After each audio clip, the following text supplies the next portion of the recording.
He's a Mexican knockout machine. Every fight ends the same: violent, decisive, and unforgettable. A Mexican-American powerhouse built on discipline, pressure, and precision.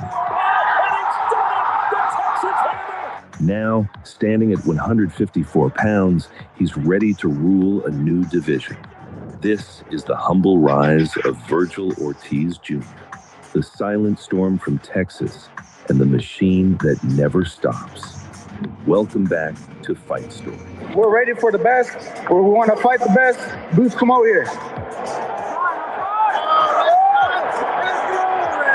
Yeah, it's a perfect time too. Oh yeah, it's a perfect time. I'm ready. We're gonna get everybody what they're looking for too. Oh, yeah. They like that. Yeah. Let's get that money.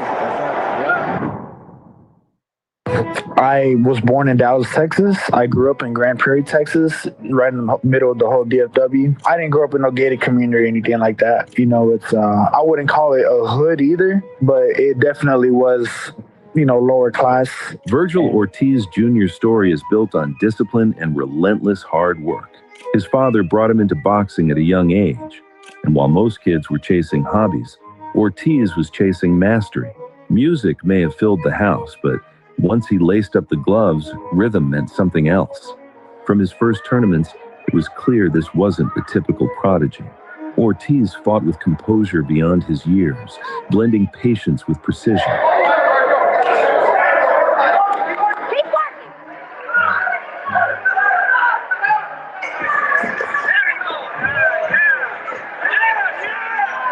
Every move was studied, every strike deliberate. The results spoke for themselves: 7 national titles, junior Olympic gold, and a reputation for accuracy that made even veteran coaches take notice. It is an honor to be promoted by one of my favorite fighters growing up. I respect it. At only 18, he signed with Oscar De La Hoya's Golden Boy Promotions and debuted in Indio, California, where he stopped Julio Rodas in the first round. Rodas is swinging wildly, still stunned from the big knockdown in the first. Oh, a body shot, and it is it. It's over. Eddie Hernandez has stepped in. Calling all of the big fights for you. So here we go. This is scheduled for 4 rounds. It's in the dimensions of 1 and 3 with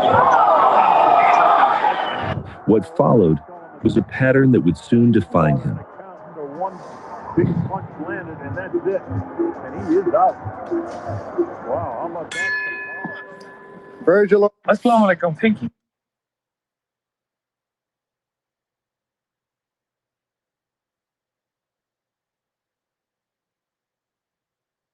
He's in the black trunks. You see the eyes, and there he goes down. And that was a jab. A stiff one, huh? Right. Through 2017 and 2018, he moved through opponents with machine-like precision. The fight that's supposed to be easy, Teddy, becomes now difficult. Oh, big uppercut. There it is. Underway in this prep. Valenzuela handled that knockout. He's done. You got to know when you're done. And Virgil Ortiz. Every fight felt less like learning and more like testing, a systematic evaluation of speed, power, and control. 8 straight victories, 8 stoppages. Not one opponent made it to the final bell. I wasn't punished, but big right hand to the top of the head, and down goes Evandro Caballero. But the doctor's not going to allow it to continue. Virgil Ortiz Jr.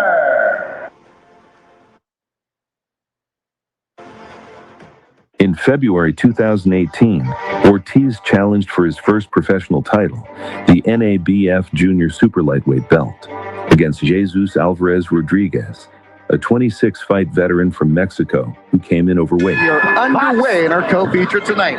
From the opening bell, Ortiz took command of the center. To the body and went upstairs. Oh, and he drops Alvarez early in the first.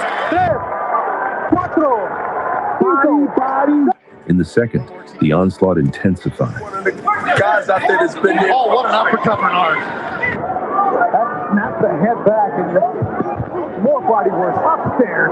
By the third, the pace had reached breaking point. And let those punches come and build up with the power as he goes up like that. Alvarez, wow. Stayed up, and that's it. It is over. Virgil Ortiz. Just 4 months after winning his first title, Ortiz returned to face a seasoned veteran, Juan Carlos Salgado, a former world champion with more than 40 fights of experience. From the opening bell, Ortiz took command of the ring. If he goes the round, it's good, but at the same time, I mean, he has execution power. Oh, there you see. He can correct with both hands. If he hits you on top or on the bottom, he can hurt you. You see the legs of Juan Carlos Salgado. By the third round, the breakthrough arrived. And down goes Salgado. How this fight came to an end. To the solar plexus. I don't think he's getting up, and neither does the referee. The winner by KO victory and still undefeated, Virgil Ortiz Jr. 3 months later, Ortiz stepped up again, this time against another veteran, Roberto Ortiz. Good luck to both of you. Buena suerte, Alfred. Las Vegas, Nevada. Doesn't talk much, this young man. This is a second fight. In the second round, he found his mark. And down goes Ortiz. Beautiful. The body. Very wise of the young man. He attacks the body. Back shot for Virgil. Ortiz goes down for the second time. It's the second knockdown. Attacking the body. And we have a Wobbling right at 9. JD, come here. And it's over. The fight was over. Another clinical finish. Another name added to the streak. After tearing through 3 veterans in a row, Ortiz opened 2019 against Jesus Valdez Barayan. Jumping up into the 140s. Getting better, He's been knocked out by Jesus Rosas in the past. Ortiz approached the bout with measured aggression. Nice jab by Ortiz, set up and a right hand lands. And a great body shot. Ortiz landed a great body shot that looked like Ortiz has no problem sitting on his punches. And another right hand lands. Valdez trying to survive. He's able to slip, but he eats another. Round after round, Ortiz pressed forward, breaking down his opponent with precision and patience. Overcut.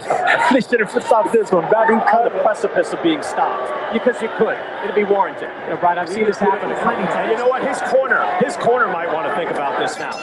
Even if James Green doesn't want to stop it, if you're in the corner of Jesus Valdez.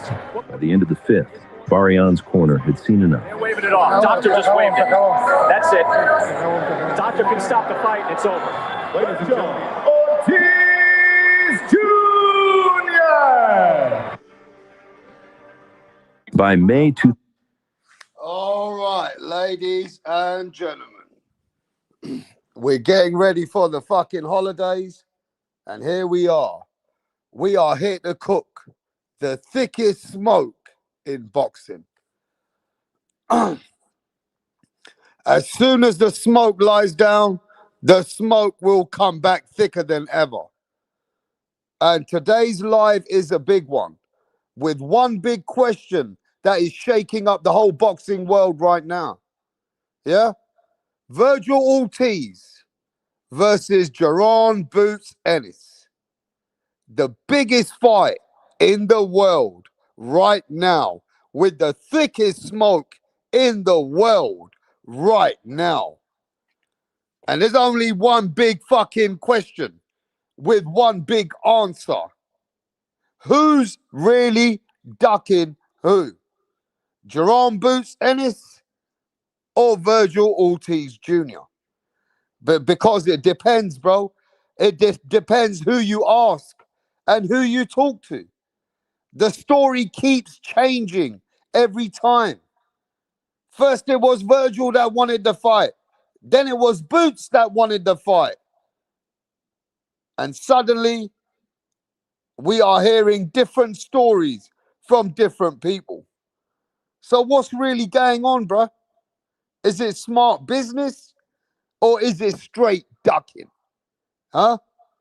At the end of the day, that's what we're here for. Yeah?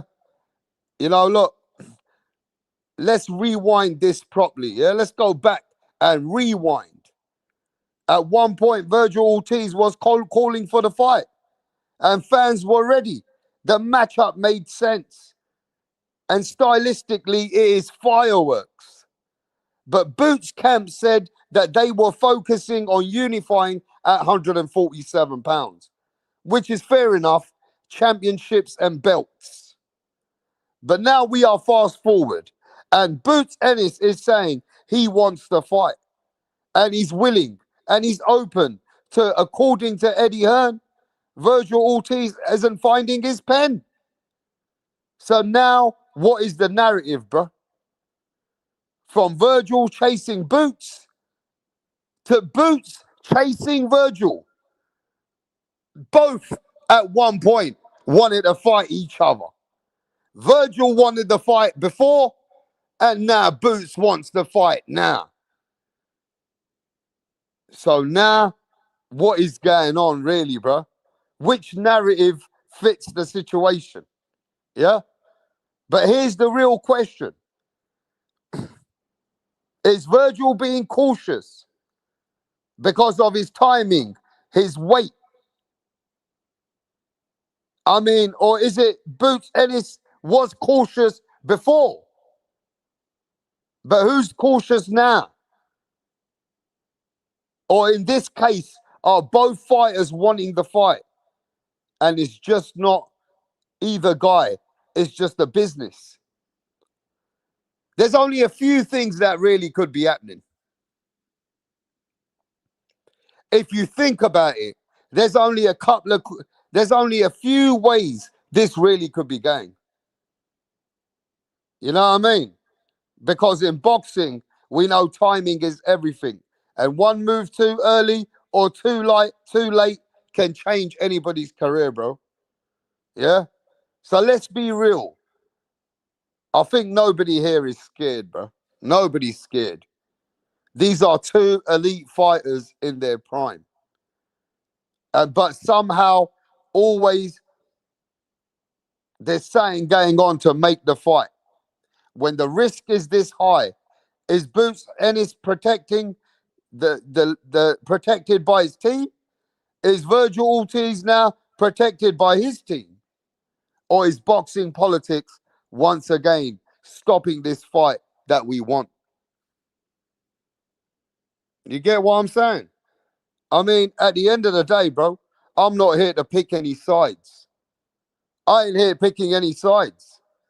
And that's why you guys know, when we cook it over here, ain't nobody got nobody's side over here. I'm here to ask the real questions. Now I want to hear from you. Who's ducking who? Or is this just boxing business gone wrong? Huh? Is this boxing business not going right? Or is it somebody's ducking somebody? Give me a sec.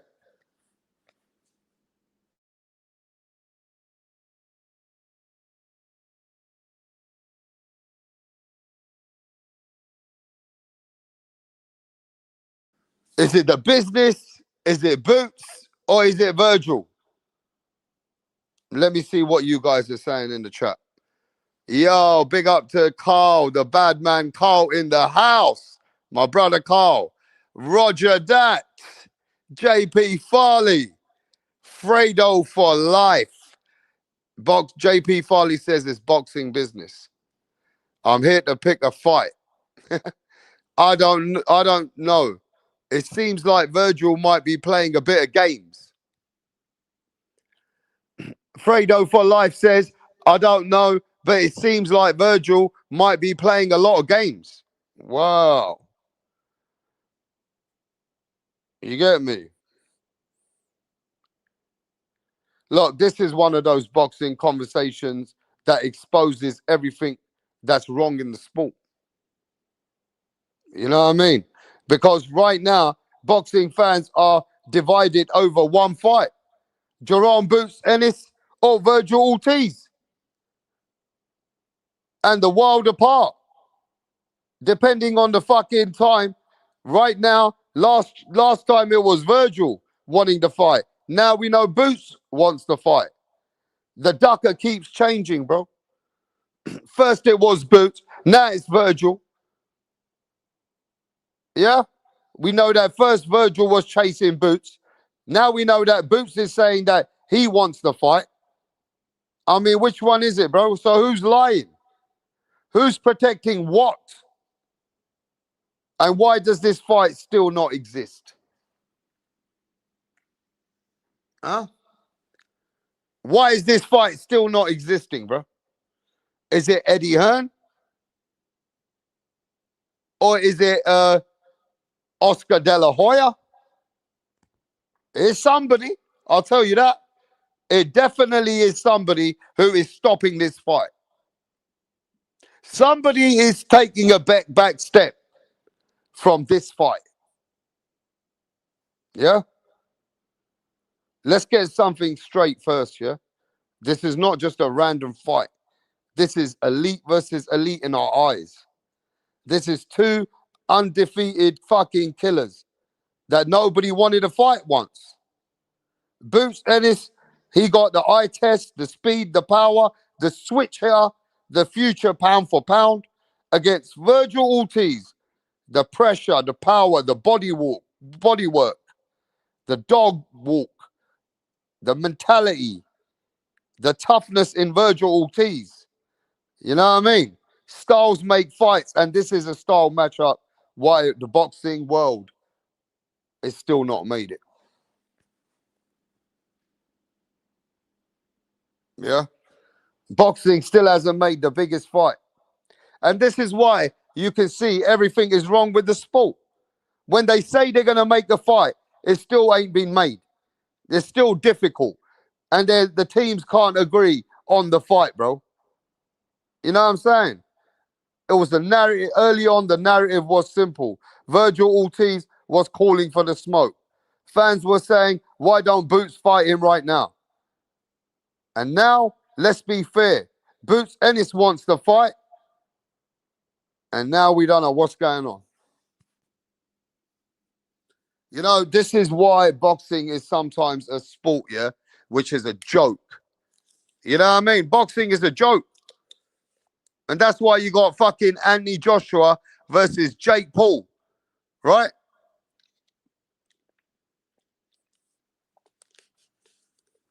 Why the fuck? One of the best fights in the world, and we're still talking about it 3 years later.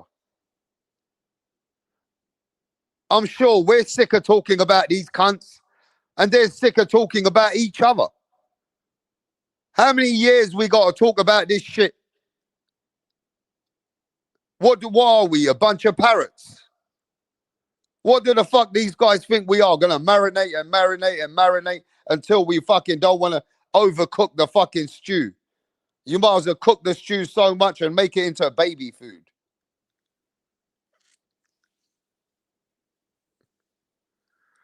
You understand what I'm saying? This is where you can see there's a lot of problems in the sport of boxing, bro. There's always a lot of cat. Yeah. It's just the time that the timing is not working out.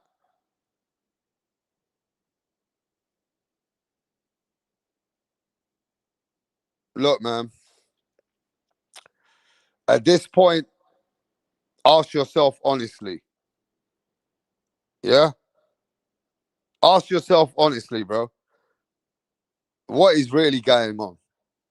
You got Eddie Hearn saying that Virgil's team can't find their pen. You got Virgil's team saying that we ain't got the best offer. We ain't got the offer. I mean, who the fuck is lying, bro? We got Oscar De La Hoya that we ain't even heard nothing from him. I mean, somebody's fucking lying, bro. Boots, and it says that we're waiting for Virgil. Virgil says that we want to fight Boots. Some cunt is fucking lying.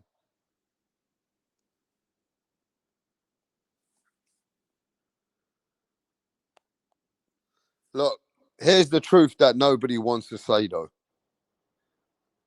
The truth is, nobody is scared. Nobody is scared, bro. Yeah? But everybody is cautious. Because it's a big risk for both sides.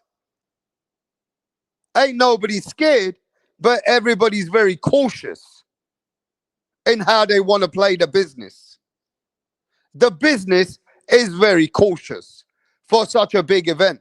Or sorry, a big fight. Yeah? I don't say anybody is scared. This fight is dangerous.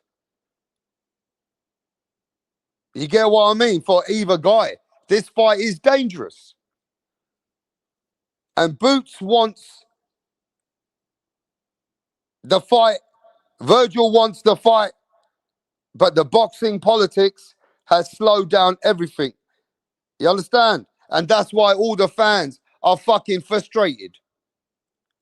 This is why boxing fucking sucks. And boxing makes a lot of talk, a lot of noise. But boxing sucks sometimes, bruv. It's a lot of noise sometimes. And that's what we get. And fans are sitting there frustrated about the same dumb shit, bro. Look, I'm just saying this to the chat, right?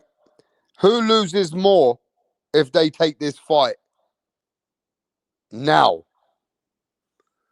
Who loses more, Boots or Virgil? Who has more to gain right now, Boots or Virgil?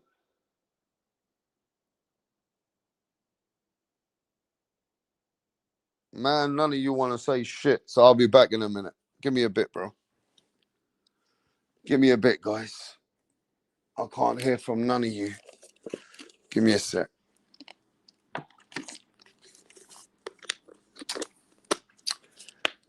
Who has more to gain right now?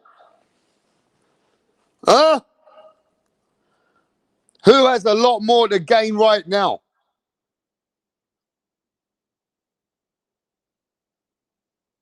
You guys don't want to answer shit, bro.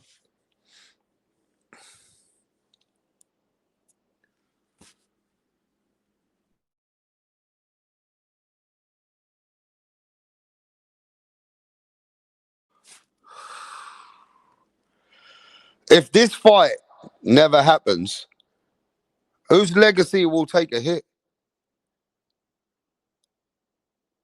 Huh? Whose legacy will take a hit if this fight don't happen? Hello? Whose legacy will take a hit? I'm waiting.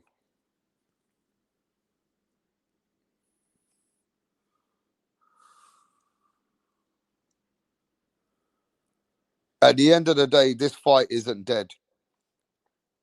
This fight is marinating and marinating and marinating. But boxing history doesn't reward any marination, bro. It rewards the risk. So until someone signs that contract, the ducking accusations won't stop. Boots versus Virgil isn't just a fight. It's a test of who's willing to gamble their future, bro. Who's willing to risk their own? And that's why today we are here talking that somebody's own has to go. And that's what they're worried about, bro. That's why they're very cautious, because they're both undefeated fighters. And keeping that O is like a product. It's like the money. You understand what I'm saying? And if you lose the O, then something's got to go. One man will make it to the top. One man will have to rebuild again. There's a lot to gain. And there's always something to lose. And at this point, both parties are very cautious. Really, really taking their time for the biggest fight that they both need to take a risk. But boxing is a fucked up sport, bro. We are here talking about this fucking fight all the time. We are here breaking down who the fuck is who. But the fight still ain't even happened. Ladies and gentlemen, sometimes I think boxing is a lot of talk and less action. You know what I'm saying? Both guys were trying to make out they're going to fight next. So in your experience in boxing, I'm going to come to the chat with every knowledge that you have about this fight.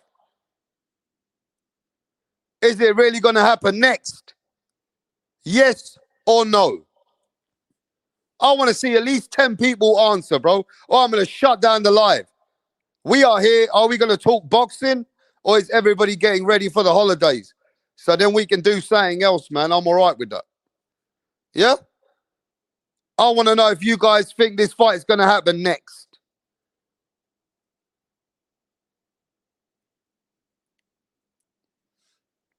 Yo, Sitbud says, nah, bro. Steven says, nah. Fredo says, nah. Of course we want the fight. But the point is it going to happen next? Is it really going to happen next? I don't think so. And it's very good to be optimistic. It's very good to fucking hope. But, you know, I don't know if we can really hope. Hope is a big word. Give me a sec.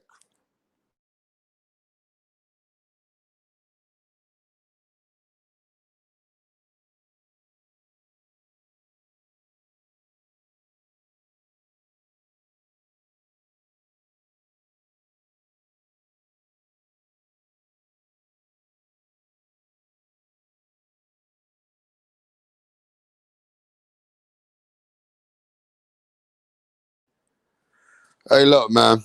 At the end of the day, if you ask me, yeah, I feel like cooking the whole lot of them. You know that? I feel like cooking the whole lot of them, bro. Because somebody's lying and somebody's capping. And it's always fucking every year and every time the story changes, bro. Every time it gets close, oh, somebody suddenly got some plans. Fuck off. You know what I mean? You think they think that the boxing fans have got amnesia or something? What do these cunts think we got? Amnesia? Bruv, I'll tell you what, bro. You're lucky, yeah? Otherwise, I cooked the whole lot of them for wasting my time. You know what I mean? We're hearing a lot of fucking bullshit talk out here, bro.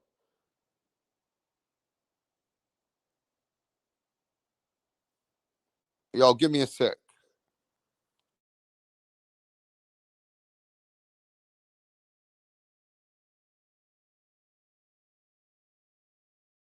What up? How are you? I'm great. Can we meet you? My name is Tunde Tupac, aka the Rap Killer. Tunde Tupac. The Rap Flexer. Kill them all. Your name. Your name is Tunde Tupac. Tunde Tupac. You can write the Rap Killer there. But Tunde is your name. Okay. Yes. Okay. Thank you. Tunde, with your dressing, I know the kind of song that you're about to present. Yes. So you want to tell us about it? Just rap game.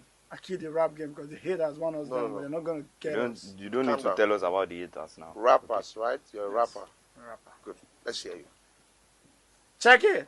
Ha ha. Check it. Ha ha. Check it. Check it. Check it. I rule everywhere. I rule. They want to take me down, but they cannot take me down.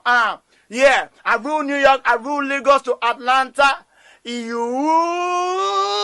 go to Chicago. Check me out. Check my game. My game is tight. All the haters, I shoot them in the brain. Boom, boom, boom. I've been around.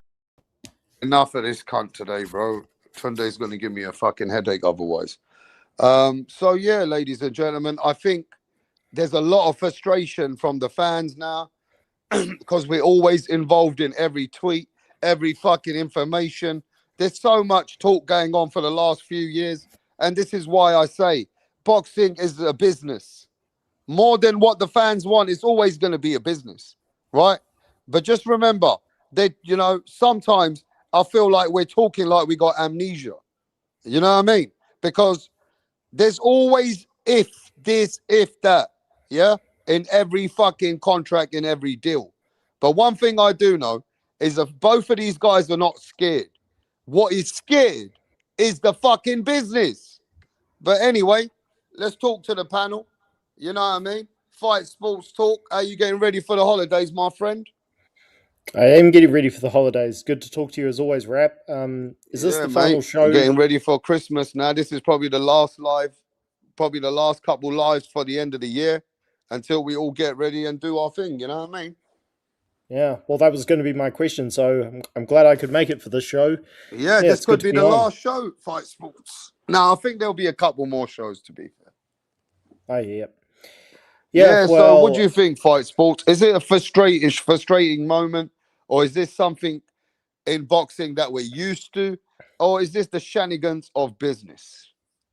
it's all three of those. It's what we've come to expect in boxing. I mean, I'm just going to quote Teddy Atlas. Now, I disagreed with the fight that he used when he went on this performance on. I forget which show it was on, but it's boxing. We've come to expect Yeah. this, so it is what it is. But on the other hand, is there a business element to this? Possibly. I don't know if somebody's getting offered more money. I mean, I don't think that would happen because one of the reasons I was very positive this fight would happen next is because the money guy is Turki Al-Sheikh.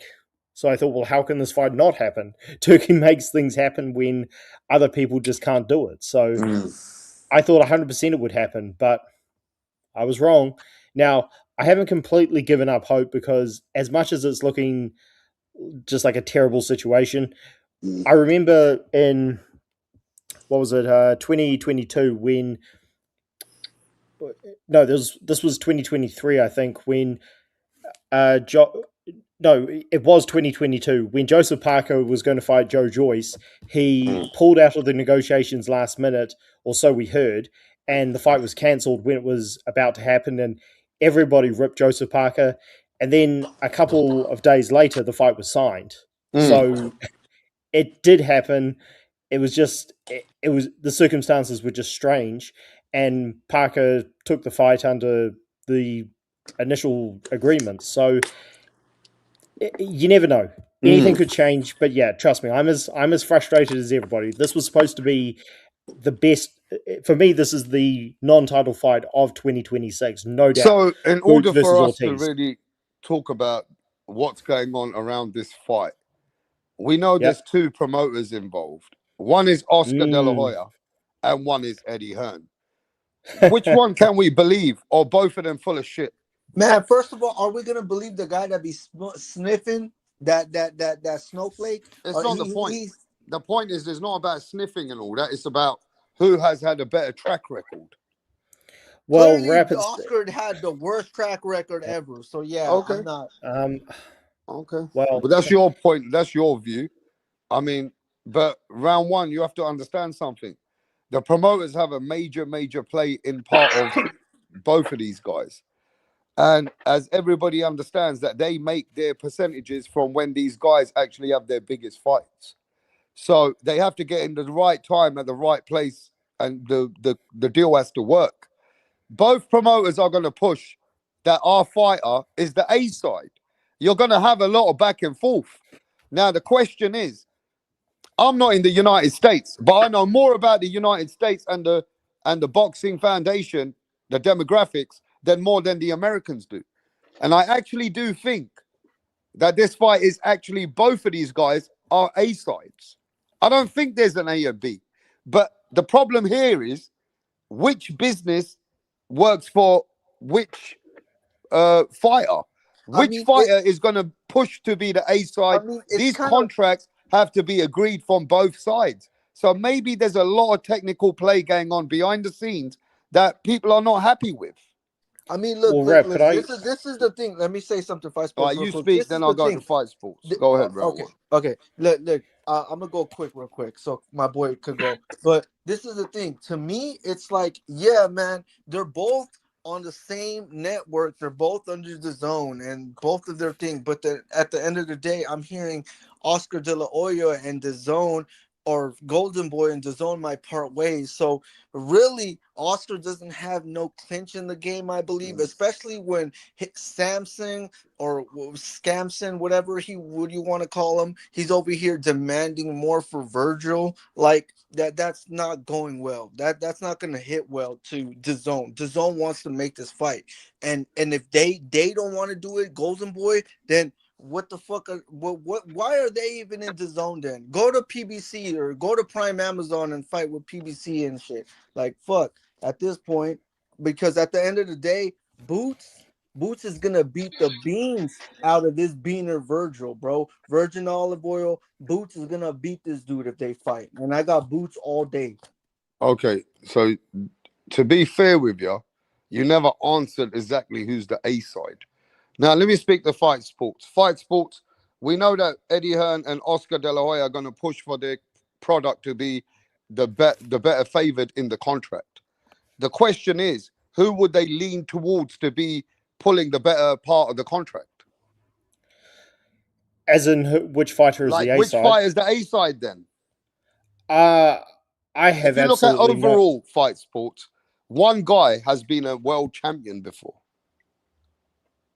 Well, that's true, Is but that true, not though? exactly. Well, is Boots the A side? He's had two belts before, right? One. He was the IBF champion. But did he not unify against Stanionis? Well, yeah, but I don't think that was a massive event. Yes, he was unified champion. I don't know who's the A side because numbers are what matter, and I think Boots Ennis has had a little bit more success with the Mexican fan base than Boots has had with the American fan base because Boots didn't get the opportunity to beat the champion in Crawford. He did everything he could to get that fight, and Crawford just didn't take it. So I don't know who's the A side. You asked the question earlier, which promoter is more trustworthy? I mean, look, I don't think Eddie Hearn's the worst promoter is the worst guy in boxing. Far from it. But that question is like two of my least favorite politicians. Who do I trust more? Neither. It's like I can't trust either of them. The one thing I'll say is that Oscar, there's something about him which is his drug addiction, which I don't know, is like 10 years old or something, where he's just extra slimy. The way he acts, this guy's just really a nasty piece of work. So that doesn't mean that I trust Eddie Hearn, but he's just extra petty. So I don't know if he's pulling some of that here, but I do think you asking the question earlier before you posted the link, who is going to take a bigger hit if the fight doesn't happen? I think Virgil will, because Boots did get in the ring afterwards, and now it is Oscar's side, which seems to be delaying things. I don't know for what reason, but yeah. Does that answer your question?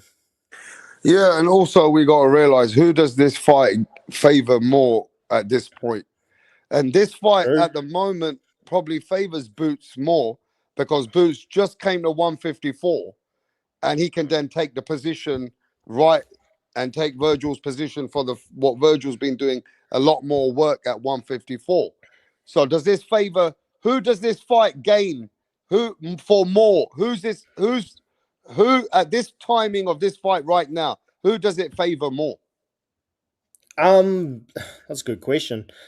I think maybe I'd go with Boots actually, because this fight is so even, it's hard for me to pick a winner. But in terms of who the fight favors, I think Boots is possibly, because he's grown into the weight class, he's possibly a bit more at his peak, whereas Ortiz, he's done really well at this weight, but I do think there might be a reason why they seem to be going in a different direction. I mean, Boots' argument from the start was that he wanted to build into the weight class, and he did that, and everyone called him a ducker, and it is what it is. Now the fight's on the table, and Ortiz's team are playing games. So, yeah, I think it may favor Boots more. Okay. Papi Montego, what's going on, bro? What's going on, Rab? How you feeling? The biggest fight in the world. Happy holidays to everyone. God bless everyone and their families. Manteca in the building. Brooklyn in the building. I just want to ask you, Rap Star, why did you say that tonight is your last show? Like, where are you going? You retiring? No, I said these are my last shows. And this is not the Okay. last show, but these are the Okay. last few shows for this year. I'll be meeting you guys I next year. got you. Yeah, I'll because be you know meeting you something. guys next year. Something I have noticed, though, Rapstar, just let me cook on something real quick. A lot of boxing channels have left. At least 3 or 4 channels that I used to follow, their pages are stale. Like they went into retirement. That's why I was thinking that you were Well, you talking know, I'm the retirement. last of the Yeah, Mohicans, innit? exactly. You're the last of a dying breed, basically. That's what I'm getting here. I'm Yeah. still, yo, I'm still See, here from day one. yeah, and Rap, I don't fuck with too many channels, but you see that I come here, I pay homage to you because I know that you're a pillar, you're a staple of the boxing community, and it's Yeah, always bro. an honor. And let me give you my take real quick because I know the panel is like there's a couple of people waiting to go, but I think that it's gonna happen in late 2026. We're gonna get the Ortiz and Boots late 2026. It's gonna happen, and you got to remember that they're trying to keep that O as long as they can. We remember what happened to Berlanga when Berlanga took his loss. His name became irrelevant in Brooklyn, right? The Shiraz tickets were not moving. They weren't moving at all, the Shiraz tickets, when he fought Berlanga. We know what happened to Teofimo. His name became almost unknown from day to night. He was popping before the loss. That loss on your record takes you back 100 steps. It takes you back. So this is the thing that you got to remain undefeated as long as you can. That's the Mayweather blueprint. It's not back like in the 80s, the 90s. You could take 10, 11 losses. Not now. You have to have that O on your record. So both So in my guys, so what you're saying is both teams are so yeah, cautious because both guys are undefeated. word. Exactly. Exactly. And that's the thing. We're gonna get it wrapped. But remember, Manteca called it right now, late 2026. We're gonna get Boots and Virgil. And may the best man win. I'm not rocking with either or. I'm just gonna say let the best man win. That's my pick. Now let me rebound to you for what you said earlier by giving me my flowers and everything Yeah. about my channel still being here. Yeah. The reason why I'm still here and I'm never going to go anywhere is because certain channels they became too involved of picking a narrative and being a fanboy.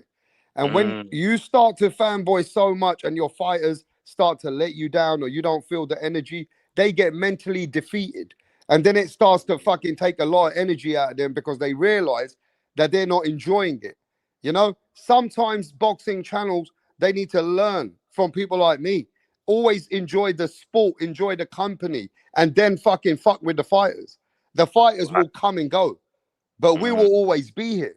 Do you know what I'm saying? Word, exactly. I feel you, bro. You on point. You 100 with that. That's true. And That's that's what why happens. Rapstar's still here and he ain't going nowhere.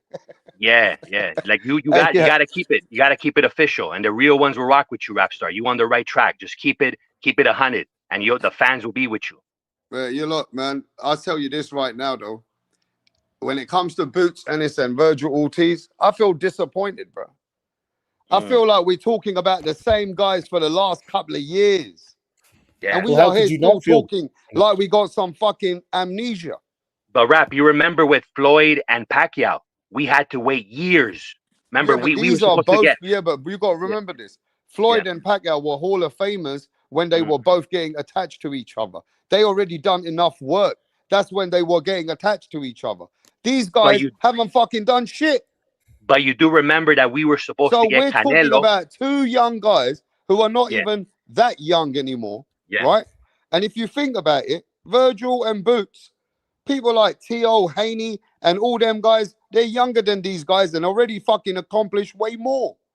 So what I'm saying with T.O. and with Boots and Virgil, it's getting to the point, right, that either they have to fucking put this shit together now, and if you say they're gonna fight later, then watch this.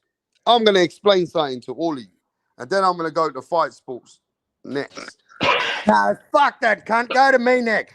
Oh yeah, sorry, Carl's there. I just realized. Fuck you, Carl. Nobody cares about your opinion. Nah, Carl's there. I love you. I love you. That was a good one. That was nice. I love my That Aussie was bro. nice.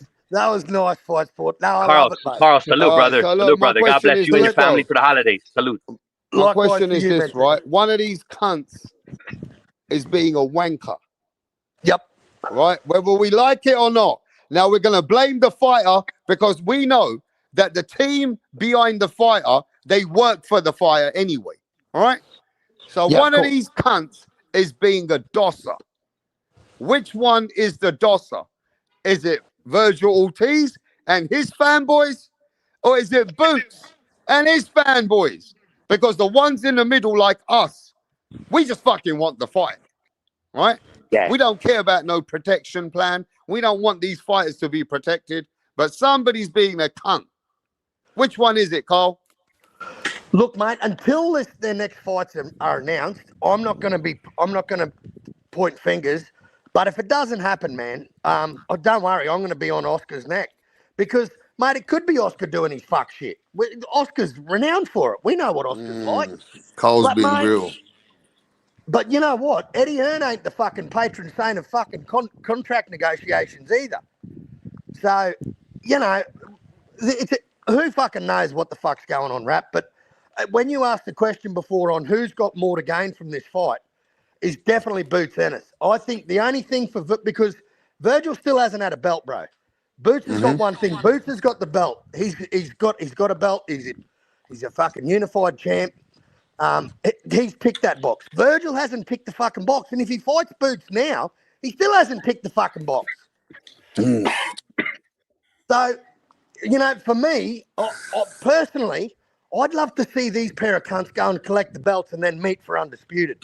That's me. I don't give a fuck if it doesn't happen next, but I want to see these cocksuckers if not next year, the year before. Whoever said early 2027, I think they might be on the fucking money. But you know, the problem is we always say we want fights later, but later never happens and somebody gets fucked up. I know. Right? So when we say that you say you're all right with these guys to fight later, I'm going to go to the panel. Fight Sports. Would you be all right with these guys to fight in a couple of years? Or as a fan, you don't give a fuck about the belts? Both of them should fight now. As far as I'm concerned, the fight has to happen now. Now, would I be okay if they were to fight in some unification down the line? Yes, but I want to make this perfectly clear because this needs to be said. The reason why this fight is so important right now is that there's no clear-cut number one guy at 154 because Bakram has been ducked by a lot of people. Fundora, he's going to fight guys that we don't care about after he beat Tim Tszyu the second time. Ortiz has beaten Madrimos and he's pretty much done. Crawford left the division pretty fast. So there's no clear-cut guy. Jesus Ramos can't get a big fight at the moment. So there's no clear-cut. You forgot Xander. Xander's eyes is very young. I don't think they're going to put him in with the top guys just yet. So there's no clear-cut guy. That's true, but he's and there's not a shot at him, but he's a young champion who's probably going to be protected a little bit, which is normal. So not a shot at him. I agree. Yeah. So there's no clear-cut guy at 154 who stands out. So there's no reason for these two to wait until they get belts because these guys can fight each other now and the winner could call himself the best in the division regardless of whether they've got a belt or not. So there's no reason to wait. And just to comment on what Carl said earlier about Oscar De La Hoya. De La Hoya, again, it's his shadiness and his very unlikable behavior because of who he is that makes me think he's doing this. But let's not forget, Eddie Hearn's been a part of plenty shady decisions and it's part of boxing.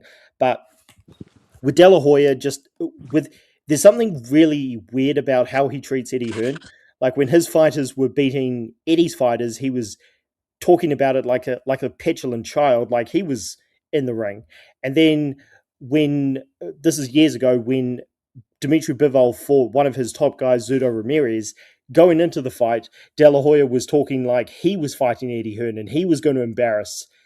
It's just weird with this guy. So again, I'm not ruling out that Eddie Hearn could be doing something shady, but I think there's something about Eddie Hearn that De La Hoya really doesn't like. So, look, Fight Sport, let me ask you something. Fight Sport, it's Manteca. Let me ask you something, bro.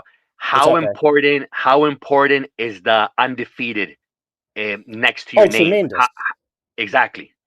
My opinion is you gotta maintain undefeated status as long as you can, and I think the promoters realize that, so they're gonna push the fight as long as it's possible. They're gonna make Boots fight whoever's next. Virgil fight whoever's next. It's like if there's other opponents, take the other opponents, and you gotta wait. We saw what happened with Canelo Triple G. It was supposed to happen 2015. We remember that when Oscar had to throw in the Canadian David Lemieux on pay-per-view that flopped. That was supposed to be Canelo Triple G. Remember Canelo went on that was enough. Yeah. Remember Canelo a month later, right? A month later in November 2015, a month after Triple G fought Lemieux, Canelo fought a badly washed up Cotto. Yeah, Who wanted to see Canelo Cotto? Nobody. Cotto was on his way out. Yeah. Manteca, I agree with you, but so what you're talking about is the classic crap we've heard in boxing for years. Yeah. Protect the O. Once you lose, you're no longer that relevant, etc. Completely get it. But the problem is, and this is why I just cannot wrap my head around what's happening. Both these guys have called each other out. Virgil was prepared. Well, it seems he was prepared to fight Boots when Boots wanted to fight Stanionis, and the fight was offered on the table, and Boots didn't take it.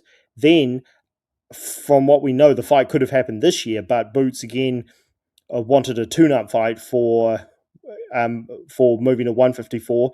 He got it against Lima, and then the two get in the ring, and Virgil has his fight with what was that guy, Lubin, and it seems that the fight's ready. So these guys have called each other out. They've talked about wanting to fight each other.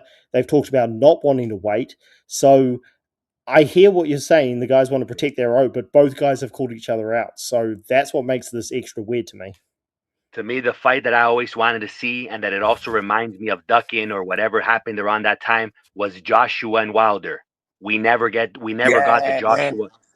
Yeah, and that was the fight everybody was talking about. That they remember used to call him. Manteca, whose fault do you think that was? Because I know who I think it was. Who do you think ducked who there?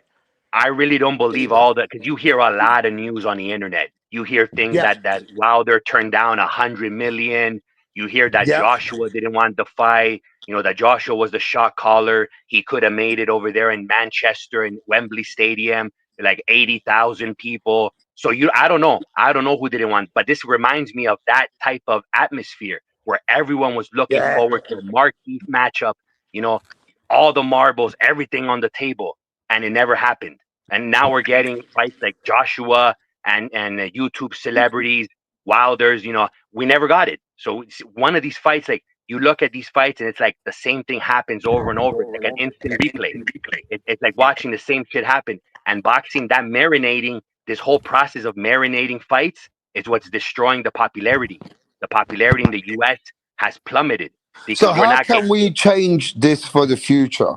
If there was a way that we could have a magic wand where these fighters could not duck each other, and we know that there needs to be a rule implied.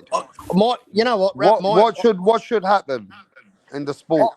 I honestly think, mate, I grew up in a different era to all you young cunts, so I don't know what the fuck what you cunts think, but I missed the throwback fighter, mate. The bloke that fought 3 and 4 fucking times a year, never had to worry about camp because he was always in camp and he was always fighting. Whether it was a tune-up, a piece of shit, or a world champion, these guys were just constantly fighting, man. Like, just fighting. We just don't see that these days, man. It's just, that's true. I don't know, man. I miss the throwback days. But there should be something that... I mean, don't we all? There should be something implied in the sport where the fighters are under pressure, where they don't need to act like divas. They've got to be saying that they need to be put into the sport where they do need to fight each other, bro. It all interacts with this shit with boxing. That's why it's the Wild West, because you got someone like Virgil, interim champion. He should be fighting the world champion, WBC world champion Fedora. But then these two guys, they both have the same manager, I believe, or and then one of the guys, one of the guys, I believe he's from a different manager, but one of the guys is from like PBC, the other one's from from Golden Boy. So it's the politics are really into this shit. It digs deep to the fights we want to see, you know. But that's happened since the dawn of fucking time, bro. I remember like Costa Zoo never getting the chance to fight Floyd Mayweather. That was a fight I wanted to see as a young fella. Like this has happened. This isn't just a thing now, man. This has just been a reoccurring fucking theme. But at least I don't know, man. I just Then it wasn't as bad though, Carl. It wasn't as definitely no way in the world. No, it wasn't. It wasn't Carl, as bad. Carl, you know who Floyd definitely ducked in 99, 2000? Around that time, he definitely ducked Paul Spadafora. All right, The Carl. Pittsburgh kid got ducked. And you've seen that, Carl. The sparring match between Spadafora and Mayweather. Mayweather ducked son. That was painfully obvious. Because there was money on the table. There was money on the table for Spadafora. That was before the drugs. Before son got fried. That was before the drugs. Well, at 99, Spadafora was extra crispy. Like his style was really intricate in the ring. He would have got his ass slapped up in the ring, bro. Yeah. Well, we don't know for certain, but apparently. Yeah. So every fighter ducks. But don't forget, when you're in prime position, fighters who are in prime position don't look at fighters who fans think they need to fight. It's always the business needs to be sense for the whole team. So prime position fighters are put themselves in those pole positions. That's why they can pick and choose. But neither one of these guys are in pole position like that, bro. Neither one of these guys have got belts. They're not holders like that. They're not in no pole position. They're both interim. And they're both fucking still waiting to hold the real belt at 154. Salute to Justice in the chat. Salute Justice. Salute to Croatia. Yeah, salute to everyone. But look, what I'm saying is, bro, at the end of the day, you got to remember something. If one of these guys had 2 belts, then guess what? He has to fucking call the shots. If one of these guys had 1 belt, they'd be calling the shots. At this point, Fight Sports, they are both 50-50. Yeah, I agree with that. But it's the promoters. Just hold on. Can I get my point across? I think just because Boots has been world champion, it doesn't automatically make him the A side, and neither of these guys have managed to become draws yet. So there's no reason to not make this 50-50 in my opinion. And what's also interesting is we haven't heard anybody say that the other guy wants more money yet. So it's extra weird. But as far as ducking, what Manteca was talking about earlier, I can only think of about 5 fighters who probably haven't ducked anybody, and even with them, I'm a little skeptical. So yeah, there is ducking all the time, but there is something extra bad about this fight not happening just because it's been talked about for so long. Offers have been handed out left, right, and center, and this is the real killer. They're on the same network. They've got different promoters, and they've got a middleman who's prepared to make it happen. So it will just be extra bad if somebody ducks this fight. Let me ask you. We don't even know what Eddie Hearn's about, bro. Eddie Hearn said last week we already sent Virgil a term, contract, and he can't find his pen. So now Eddie Hearn's trying to put salt on the wound and say that Virgil can't find his pen. Oh my God. Let me ask you real quick though, Fight Sports. Do you think Canelo is ducking Benavidez? 100%. He's ducked Benavidez for years, but I'm over that. Exactly. So that's another example. We see examples of people ducking. So ducking's been happening forever. Yeah, that's the big fight. Now that Crawford's out of the picture, Canelo and Benavidez. Let's go to a catchweight. Let's do something. We know Canelo faced Bivol. Canelo's not afraid. Canelo's not afraid of the big boy. Wait, can I just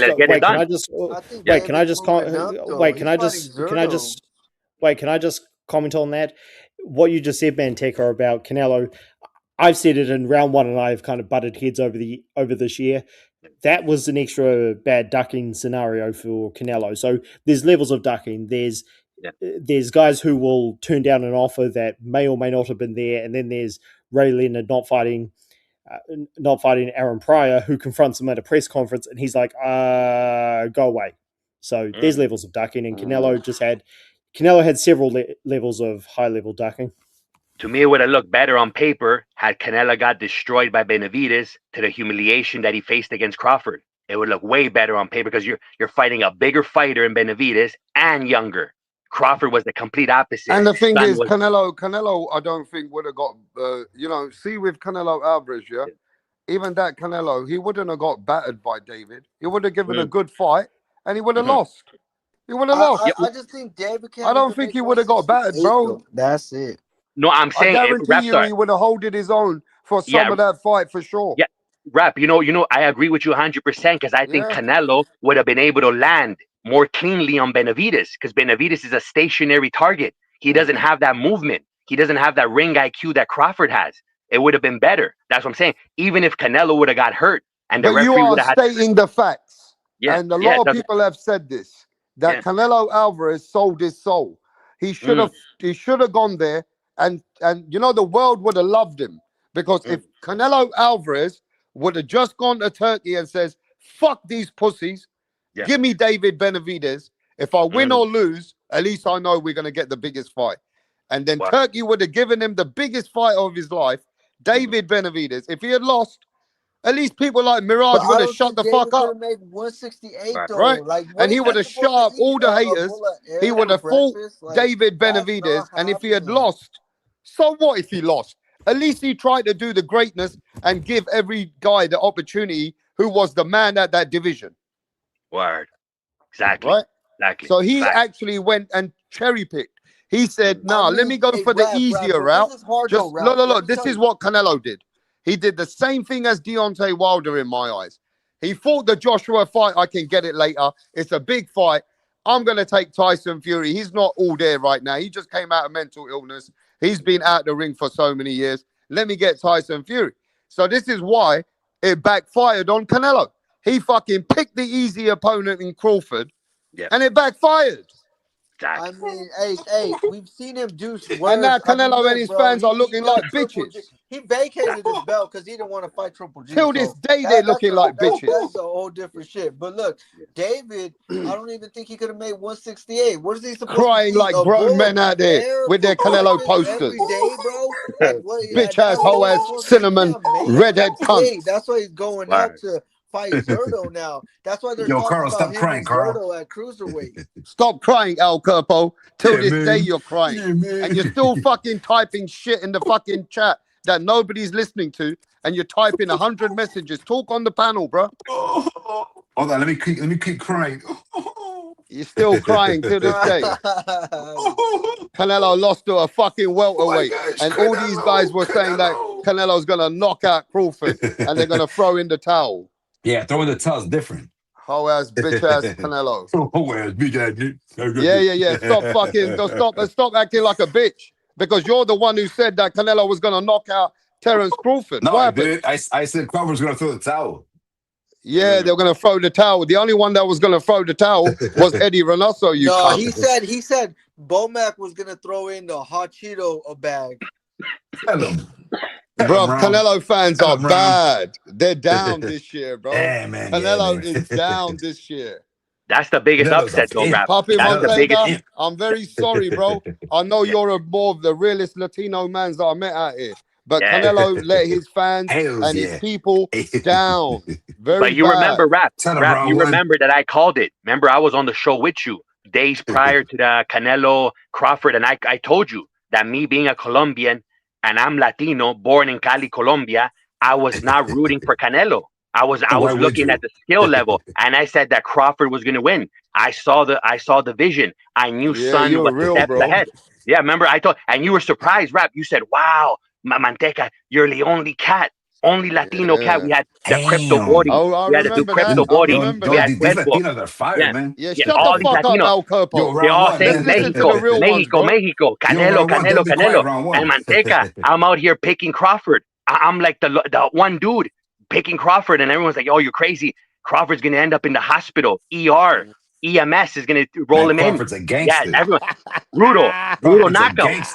Flatline. Son was gonna be in the ER. Canelo fans are down bad this year, bro. Exactly. The biggest moment, Rap. That's the biggest moment of 2025 was the Crawford victory. That's the biggest moment in boxing in 2000. That was a great fight too. That's the biggest moment in the past 10 years in boxing. I'm going I'll tell that you the far. truth, bro. I'll be honest. As a real man, yeah, Yeah, Canelo has done You a his real thing. man, Rep? Al That's a Kerbo, real shut man. the fuck up, bro. All you're doing is typing in the back here about chicken Man, and Rap's rat. a pimp. You know what? You're being a stupid man, bro. You're a grown ass man, and you're Yeah, I'm trying to 65. antagonize people by writing Al about Cuerpo chicken, likes the Mexican KFC. Cookie Monster. You're talking about rap music in this Brown fucking Bun is a in the pimp. chat. What the fuck are you doing, bro? Salute to Outlaw Boxing. Salute It's to the end Outlaw of the world, Boxing. baby. The Now end let of the me world. just say this: Canelo fans, yeah, like these grown men like Al Kerbo, they were so grown men, baby. invested in Canelo, yeah. But Al That Cuerpo's a Canelo Mexican Alvarez Cookie Monster fan. Canelo Alvarez didn't Tell just him let round down one. his fans; he let down a whole nation. Hell Bro. yeah. Look, yo, listen to round one, too. The only true Benavides fan. There you go. Tell him round one. The And look, pound for pound Mexican Cookie Monster fan right there, Al Cuerpo. Round one keeps it 100. Tell him round one. man, the most embarrassing moment of 2025 is when Canelo Alvarez get his ass whooped by a let's not forget welterweight. the By a Munguia. welterweight, bruh. With the Yo, Munguia. How about the Munguia knockout? The Munguia Sarach. That was a good fight. Yeah, but that another bad moment. We got when was the knockout though? The knockout of was that early 2025 that Munguia got sparked? The knockout, or was that 2024? Bitch. Yo, wasn't Bruno Saraji Colombian? No. But what was it, bro? When Munguia got knocked out, was that early 2025? When Munguia got sparked? Yeah, he got knocked out by that French dude. No, but was it early? That's what I'm saying. Was it early? Yes. Was it 2025 or was that late 2024? Hey, wait there, bro. Late I don't know why people are still upset about Canelo, bro. Canelo fucking listen. Canelo Alvarez let himself down, bro. Stop talking shit, Roger. I mean, the guy went in there with the who you fought? You fought nobody. You fought nobody. Who's Ricky Burns? Nobody. Round one. Who's Victor Postel? Nobody. Bro, he got his ass slapped. Who the fuck is like Bruno a bitch. Suarez? That's a nobody. Shut the fuck up, man. You fucking bunch of fucking Canelo fanboys. Tell him round one. Hey, my boy was right. Munguia did get knocked out by that one dude who had 5 knockouts. He had pillows for fists, but clearly his fucking hands that were made of croissants knocked out Munguia. Munguia got knocked out by a guy with hands made of croissants. That's crazy. The Colombian women are nice. Bro, I was wrong. That knockout was December of 2024. I thought that was early 2025, but that was a very embarrassing moment. That was a very embarrassing moment for Mexico, though. You had Munguia get knocked out. And this is why I really respect Papi Montega, yeah, because Papi Montega at least be honest. He doesn't try to protect and sugarcoat it like these other fake fuckers. I look at skill, though. I look at skill. I don't look at Asian. Yeah, I don't look at Asian, Latino, black. For me, it's skill. I'm gonna keep it 1,000. Always on the skill level. Keep it 1 minute, baby. Keep it 1 minute. Even if a Colombian, like Colombia has a lot of bum fighters. All right, so let's see who's gonna be real about Canelo Alvarez. My boy. So now let's just see who's gonna be real. Give me 2 names that Canelo Alvarez has ducked in his career. Right now in the chat. Triple G. 2 names that Canelo has ducked in his life. Let me know in the chat right now. Triple G. Canelo. 2 names I need, Papi Montega. I gotta say Benavides. That's the only dude I can think about off top is Benavides. I gotta be honest. I don't want to hate on him. I don't want to hate on 2 names. Yeah, I don't got another one. Has ducked. Benavides and Jamal Charlo. Easy. I doubt that. What about Boo Boo Angry? I say Triple G and Jamal. Triple G and Jamal. Fuck Boo Boo. Oh fuck. No, Jamal. You know what? Okay, look, even Triple G. Look, bro. David Benavides and Boo Boo. He beat Cotto. David Benavides and Boo Boo. David Benavides and Boo Boo and Triple G when he was younger. They're kind of like, that's right. Round one. You could put them behind, but you got to look at it because these guys were the first ones. The first one was someone like fucking Triple G. Everyone wanted to see him fight him. But then when he fought him and did that, when he moved to 160, everybody wanted to see Charlo because he was the interim champ. So Charlo and Canelo. So I think Canelo. 2 dudes that I kind of see that Canelo dug the first. He fought one Charlo, no? And you know what's worse, yeah? Canelo Alvarez, it's not that he lost to Crawford. is that Crawford already told everybody that he's gonna fuck up the sport and he's gonna retire and all this dumb shit. So he couldn't even stop this fucking cunt Crawford that wants to go in there and fuck up the sport. Yeah. Right? But So the that thing is, Crawford become Janabek great. fucked it But up. let me finish, Janabek bro. For fucked it fuck's up. sake. You saw Janabek Stop fucked it over up. talking me, Come on, bro. Rowan, let him finish, man. You know what, Al Kurt, bro? You taking the piss, bro. All you're doing is playing a fool like a parrot, bro. Now watch this. The question is, nice. you know what, Al Kurt? You do that again, I'm gonna have to take you out, bro. You being a fool. Are you a grown man? How old are you? I'm 14. You're 40 fucking saying years old, and you're sitting there just making these sarcastic, stupid remarks. You're the host. So why is it that you can't wait until I give you your time and you tell me when you want to talk and you can talk? You An say idiot. it to other people? It's fucking Or Christmas just coming me? up, bro. Stop acting like an idiot. Exactly, it's Christmas. You're weird, bro. That boy Hey, got that nervous laugh. listen, You the gotta stop main hating, thing is, man. bro, Crawford came and spoilt the fucking sport. And I'm not saying he didn't achieve what he achieved. But the motherfucker got no personality. He don't even want to pay his fucking sanctioning fees. And he came out here and he slapped up and he beat Canelo. And Canelo's the man who's supposed to win so he can get other big fights coming as a momentum. Right? So either way, this whole fight, yeah, it's not really helped boxing. What has it done for boxing, bro? It was a good fight. nah, But what has it's it really done for boxing? It's hurt the Don't worry, popularity. group of It's hurt boxers the coming next popularity month. of boxing. Let's be honest. The Canelo loss has hurt boxing a lot because Nah, Canelo had the biggest. for actual boxing practitioners, it's good for boxing if you actually watch the fight. Hey, did Canelo- Bud ruin the sport, Angry? Crawford killed boxing. I told y'all this shit 5 years ago. Crawford killed Well, I was telling boxing, y'all bro. the shit while it was happening, but nobody wanted to Yo, listen to. Crawford's not retired. Crawford He's gonna just come back. killed the sport, Yo, bro. Crawford's coming back. He's not retired. Nah, I doubt it. I think he is retired. I don't think. Nah, he's coming back. Nah, I doubt it. I doubt it because You don't want to see every young fighter coming up wait till they 37 to fight big fights and then just retire all of a sudden, and then never defend they undisputed belts. Never fight no top names. Let me Never ask you fight no this. top names all Okay, your so career. Spence- Wait till they all washed up, bro. So Spence wasn't a name? We don't Spence- want Tell this him, shit tell in the him. future. If you So- want that for young fighters, then you want boxing to die fast. Okay, so Spence wasn't a name. I'm not about to sit here and argue with all that bullshit, bro. You can Yeah, you're saying he didn't fight you over. want. He You're killed saying boxing, Crawford nigga. Good luck, bro. Yeah. Have fun with Okay. that shit, bro. Yeah. Have fun dick riding a retired You're fighter. just not paying. It's over. You're just not It's paying over. homage to It's the best over. boxer of the past Fuck that 10 nigga. years. It's over, Bud bro. Crawford, He Omaha, retired. Nebraska. It's over. Yeah, he retired. On top, the best fighter of the past 10 On years. top of Turkey's Bud lap, nigga. Crawford, On top of Turkey's lap. pride Fucking of the bitch ass USA. nigga. USA on top once again. Running boxing, the face of boxing. Nigga, Now you ain't boxing. even from here, nigga. Tell him. You ain't Okay, even so from let me here. ask a simple question, ladies and gentlemen. For Terence Crawford to win and retire and not pay his fees, was that good for boxing? How this thing is whole played out, the biggest fight in 2025. Is it good for boxing how it's played out? Yes or no? Answer that simple question, bro, in the chat.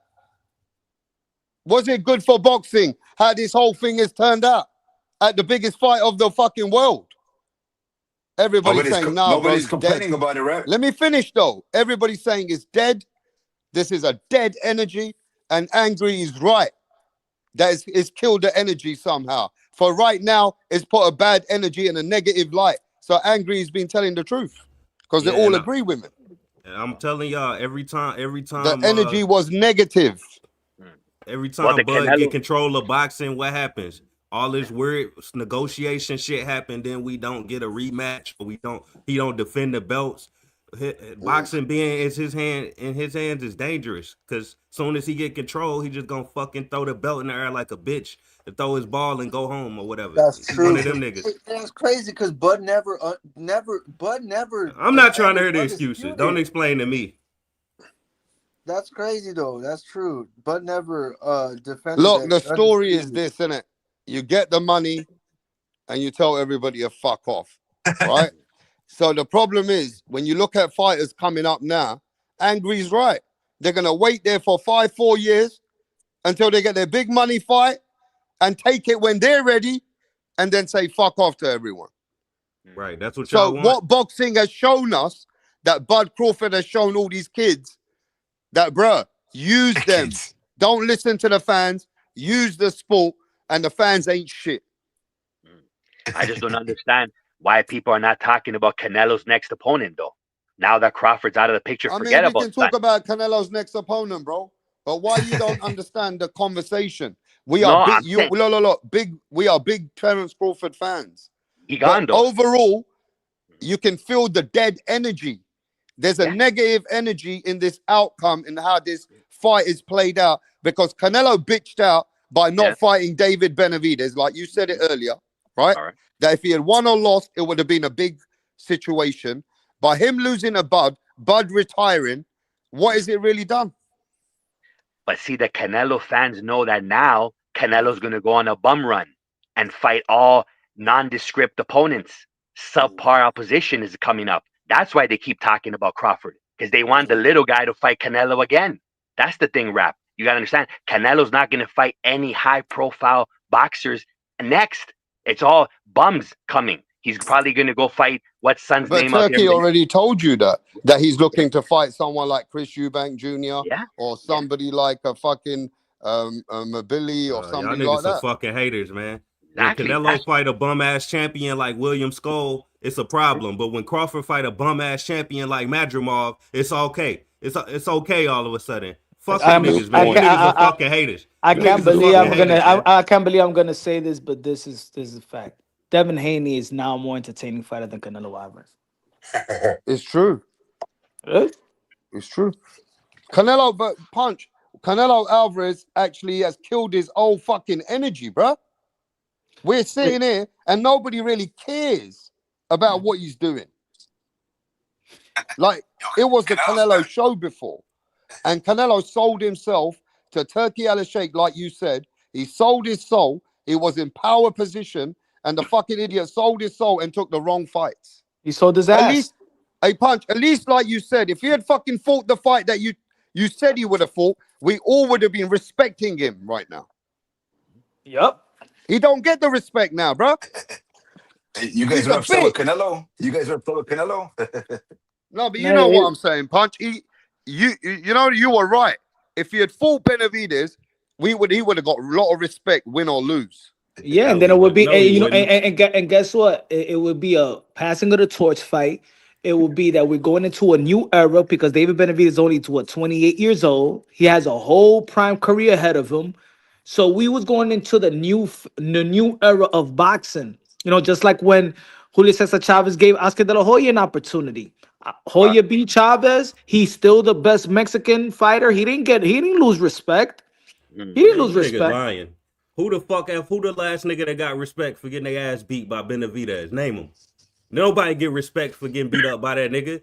I don't hear Yard getting respect. I don't hear fucking David Morrell getting respect. Canelo Alvarez gonna get clowned just like he was before the fight. Canelo Alvarez legacy was already cemented.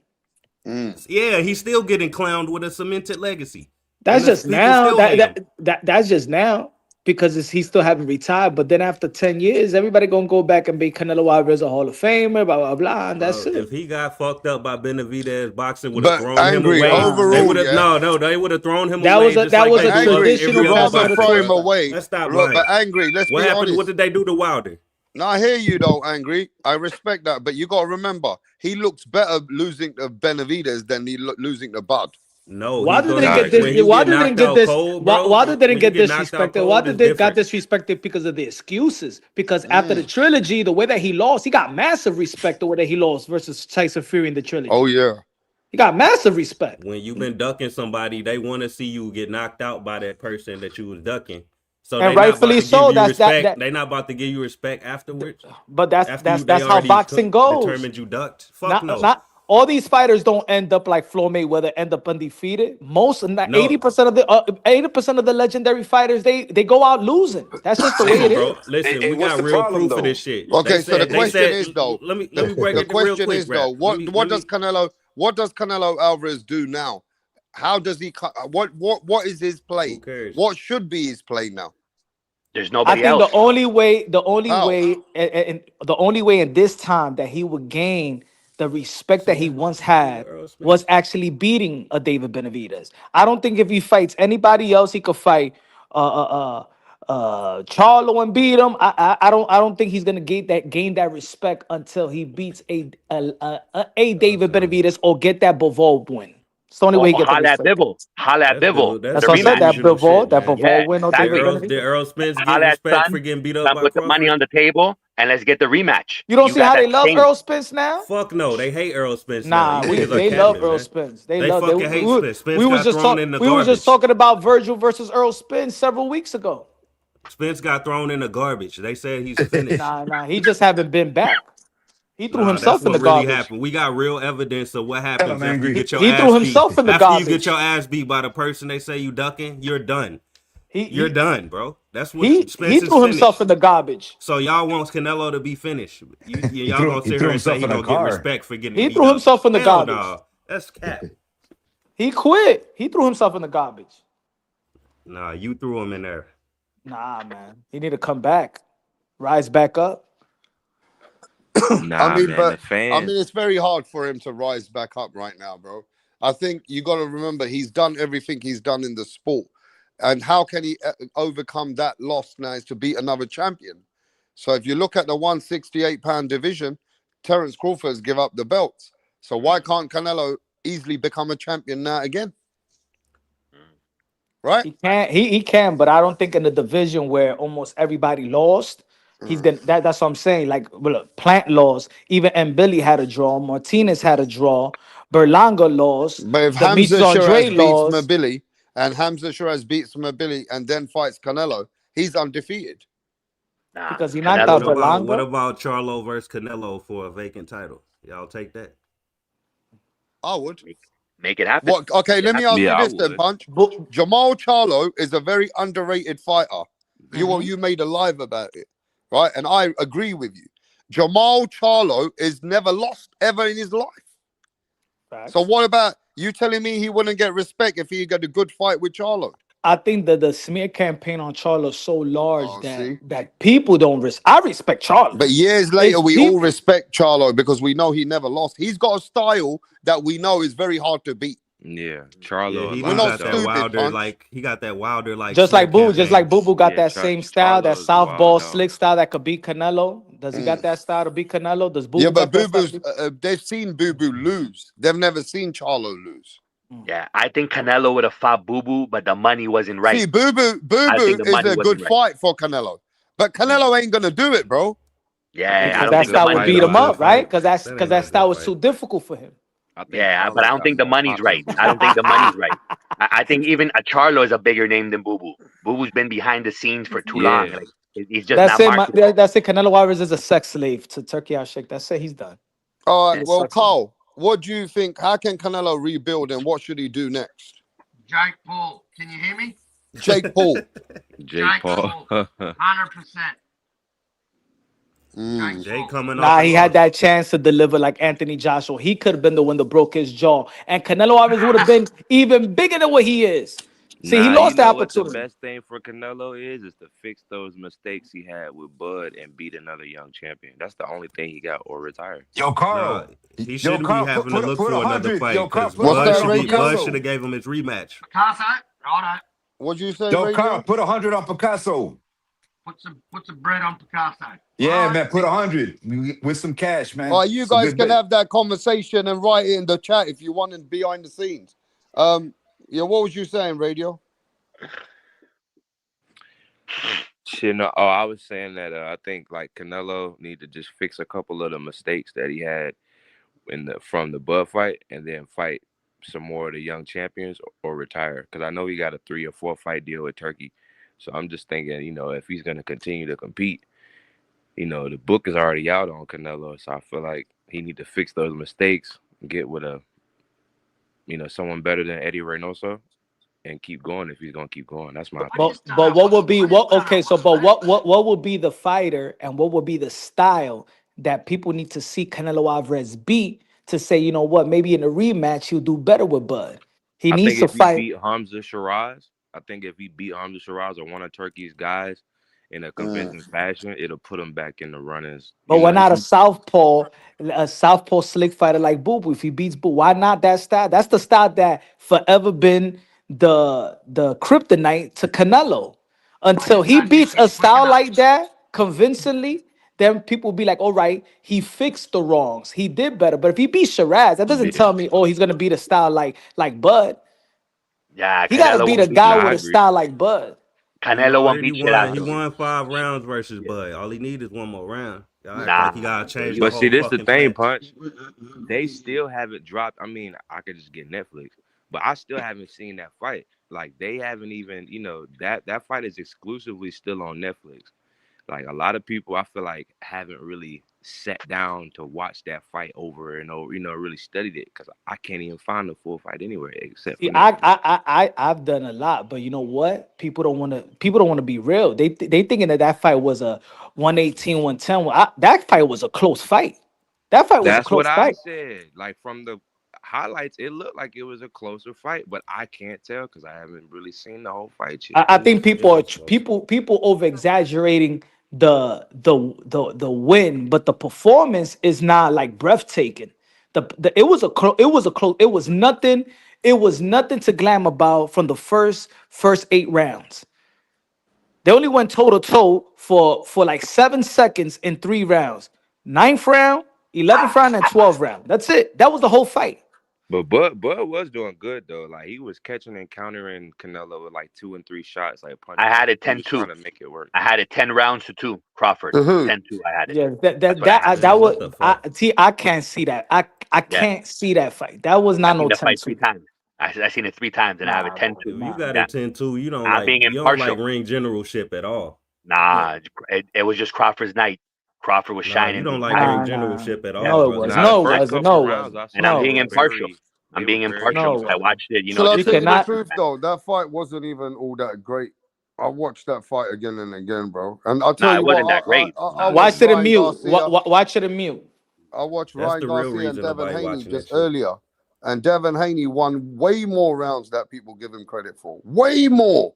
You'll be shocked. Devin Haney was winning about 5, 6 rounds. Mhm. And then he was up in the rounds until he got knocked down again. So people do over exaggerate on certain fights. But I would say that Canelo versus Crawford, Canelo actually won certain rounds in there. He just needed to change a little bit around. Mm-hmm. Yo, You get me? all those rounds were pick'em rounds. If you go, if you watch the fight, yo, even in the 5th round, did you know that Bud Crawford didn't even land a punch in the 5th round? Yeah, Like The but remember, question is it was though, pure nothing, bro. The but you first remember five history though. rounds, Punch. You remember history. Willie Pep. Willie Pep won an entire round while throwing one punch. yeah, Willie Pep. but Canelo Alvarez landed a punch on Bud. Yeah, but that's what I'm saying. Bud's performance was that good. He was No, it ducking was not. everything. No, it He was was able to not. avoid No, it was Canelo's not. onslaught. You over Timing. exaggerate. The You just timing said was perfect. that he only Yeah, won 2 rounds. That was not the fight. I had a That was the 10-2. commentator's fight. That was I had not a the 10-2. fight, bro. Yeah, it That was was a not the. masterful performance. It was No, it was no something of beauty. masterful Yeah, performance. You're yeah, you lying. could It say was that. not You a Yeah, could tell masterful. who let the commentary get in their yeah. head. Yeah, that's Crawford. what it was. Yeah, Yeah, Crawford it became wasn't a he masterful became the fighter performance. of It this wasn't like generation, that. the best fighter of the past 10 years. Bud Crawford, the pride of Omaha. Nebraska was Canelo was really good. definitely That's the game. fighter. That's the dude you can say 20 years from now, you'll talk about Bud Crawford's performance against Canelo. He did That's the what impossible. that's why The he's impossible. selling Something he's selling the win, but trying to say that he's selling the performance. You said the win is He's historic. selling the The win performance wasn't it. because yeah. Buford didn't Exactly. go on this promo run I with found it Canelo. I found Like it a thing of You beauty. can't I even found find it me a highlight. yeah. You can't even find me Watch a it. highlight. It had no highlights of that fight. It doesn't matter. But Nobody goes back and be like, yo, my God, yo, we gotta see that fight again. Nobody's saying that. If that was I ain't you gonna know lie what though, a Punch. masterful performance, everybody be like, yo, we gotta see that fight again. I ain't gonna Wow. lie though, Punch. The way Crawford was like hitting them with them hybrid punches was kind of hard. Like that jab and then that like turn hook when he turned that punch over. He had some shots, or like when like he caught Canelo's arm and caught and had it in place and then hit him with a like this. He had some Yeah, moments that it was was pretty few and slick. far in between No, but though. what I'm saying, the moments, that's what I'm saying. The moments were the 9th, the 11th, and 12th. Yeah. But we're talking about throughout the whole 12 round bout. If we think about the first, the second, the third, the fourth, the fifth, the sixth, it's nothing. It was really pick 'em rounds. I think we gotta Canelo look at Alvarez the. landing two shots, Bud Crawford landing one shot, Bud Crawford landing three shots, Canelo Alvarez landing two shots, Canelo Alvarez four shots, Bud Crawford landing three. That's the fight. We gotta It keep it. was really nothing. Let's keep it 1,000 though. Let's be honest. Let's take the blinders off and let's keep it impartial. Canelo is done. Sun is washed. He's not the same Canelo he was years ago. He had 10 years on top, right? After the Kirkland victory, 2015 until 2025. That's 10 joints. Sun We was were on top all, for 10 joints. That's good enough. That's a we were great run. we will always over exaggerate a performance where we didn't expect something. We what we expected from Bud, if he's going to win, is box from the outside. Don't stand in the line of fire. Don't trade with Canelo Alvarez. So when Bud Crawford actually traded with Canelo Alvarez in the 9th and in the 11th round, he took his shots and he gave the best shots. He was the best in the exchanges, and that overwhelmed the boxing fans. But that was Canelo, not the fight throughout 12 rounds. but That was Canelo's not the fight. pop is not Canelo's pop is not there anymore. That power is Mm-hmm. diminished. But But I He's not the understand, but same that's what I'm fighter. saying. We Yeah, it never doesn't matter. glamored. We Yeah. never glamored over Bud Crawford's chin when he Yeah. showed that he had a better chin than Canelo Alvarez. Arguably had one of the greatest chins. That we're like, wow, we was wow by the exchanges because we didn't expect it. Just like yeah, what did Bomac told Bud Crawford when he was exchanging with Canelo Alvarez? Well, he told him in the corner, don't do that. You don't got to Not do that. even Bomac Run. wanted him to He do said, that. run. Not It even was Bomac wanted him to do that. the thing That's that what makes captivated. That's what won the hearts the for thing that makes Crawford. the victory that more glorious is that Crawford is the older fighter. He's also washed up. But look at it this way. He went up in weight. He went up in weight and did the unthinkable. That's what Crawford's makes the not really victory. washed up. He's been Yeah, fighting one yeah, he fight 4 washed. years Yeah, or that's like not the 5 same years. Crawford. Nah, that's not the same He Crawford. said I Crawford remember washed. 2016, 2017 Crawford. That's not the same Crawford. Nah, bro. That's a washed up, end of the line, end of the rope Crawford. We You think saw so? a diminished fighter. Acabado. That's what he Man, was. Acabado. that That's fight snack. between the That's first, snack. That's that snack fight Not between Crawford the with slower first and 30 eighth Crawford. pounds of round. muscle Way added to it. What slower. the fuck you Way talking about? slower. We That was reflexes snack off. Crawford. I'm Snack saying, Crawford nah, unstoppable. Snack nah. Crawford is That's Damn. an old Superman. Crawford. A young Crawford would have been even Brian, more Devin humiliated. Haney versus Brian Norman Jr. was a more exciting fight than Canelo Alvarez versus Bud. I don't know. I don't know what you guys are talking about, bro. But I could tell you that we all got to come to the agreement that Canelo's done.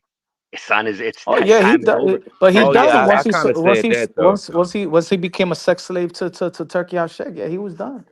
Yeah, no, I kind of said that though. I was like, yeah, No he might boxer be. stays on top for more than 10 joints. He was on top for an entire decade. That's a great Yeah. run by any stretch of the imagination. And that gets us back to However our far point. fetched you want to be. Canelo only done because Crawford ruined his career by fucking ducking the rematch and retiring like a bitch once again. He fucking ruined 2 careers doing this duck the rematch shit. That's why I said. That's why I said it's bad for. That's why I said this. That's why I said Bud Crawford winning was bad. It's not good for boxing because he was just gonna retire. I give Canelo all the credit, all the victory goes to Canelo because he was on top for 10 joints. And that decade he was on top, he brought in money. He Yeah, but the sold out last years Vegas. he was on top, but people was unhappy with him, man. He was started Well, it losing doesn't matter fans. though. Punch, his fans were still rocking with him. They were loyal. His fans, but not the boxing fans.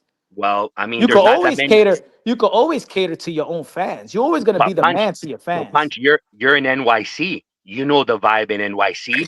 Boxing is not big. You know people are not watching boxing in the bars like that. The posters are not in the pubs. You know how the vibe is, right? You go to Brooklyn, Queens, Harlem. You know the vibe out there, bro. They're not fucking with boxing. That's a West Coast thing. Let's keep it 1,000. That's a Texas thing, San Diego, Arizona. That's who's fucking with boxing.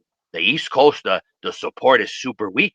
How come Teofimo? He ain't selling out the Garden, right? He can't sell out the Well, we're big gonna sell out the stadium. guard in January Danny 31st. Garcia just filled up the Garden. What are you talking about? Madison Square What Garden? about Javante 10 days from the East Coast, my brother? the entire but let's look at Yeah, numbers, bro. yeah, You're yeah. talking Tank about sells out the Barclays Center. so you're saying that Tank is as popular as Canelo. That's what you're saying. He has that Canelo. He In does the America, Canelo. Yeah, and in in America, America, yeah. yes. Damn right In he is. America, yes. That's your Everybody was opinion. saying it was That's either your. Canelo or Tank was the That's. face of boxing. That's what the I narrative don't was hear for years. nobody talking about Tank, Bro, bro. I Jake don't hear Paul was nobody. about to face Tank for a reason. I don't hear nobody. He I went don't hear from nobody talking. Canelo to Tank to Anthony Joshua. I don't hear nobody talking about Tank, bro. I gotta be honest. I don't. Man, everybody, they're not talking about him right now, but everybody knows who Tank is, though. In boxing, everybody knows who, and outside of boxing, Tank is known more than any other boxer. They was talking about Wow. Tank during that Pitbull versus Roach fight more than they was talking about the fighters. That's a fact. Tank is probably the most known out of all of them. That's a fact. Tank was Yeah, but considered the face of boxing Punch is saying from the that lower that weight Tank is classes. on Canelo. Punch is saying that Tank is on Canelo's level, which to me, I don't see any boxer being on He Canelo's level when is. he had the popularity. A Bro, lot of these Tank boxers, sold, look, look, Tank sold out Washington D.C., New York, Atlanta, Vegas. Like, wait, but you saying he's not Tank? a guy that just sells out in the East Coast. You're saying Tank sold out the Garden, the whole big Garden. You're saying the whole Garden. He sold it out. He never fought in the Garden. He sold out the Barclays Center. I'm He not talking sold about the. out Atlanta. He sold out Washington D.C. He sold out Vegas, and he Huh? did good numbers in California with Pitbull Cruz. All right, so now that Crawford's So out of the he's not just picture, standing on one side. yeah. Like he's not standing on one side of one side of So America. are you saying that now it's safe to say that Tank is the face of boxing? We have to crown Tank I'm not because gonna if say you're saying, my definition of the face of boxing is different. We're talking about popularity. mhm, He is in America. He is yeah, he's one of the most popular fighters in America. One of the most popular fighters in well then that one is of the the most face of popular athletes. I thought that is the Punch, you face of said that boxing. all the stars come out to watch Tank. Madonna Yeah, They comes all out to watch Tank. All the they hip all hop, do. Yeah, all the hip J hop Lo, people come even to J watch Lo. Tank. Yeah, They That's what all you do, said, bro. Punch. They all do. They all do.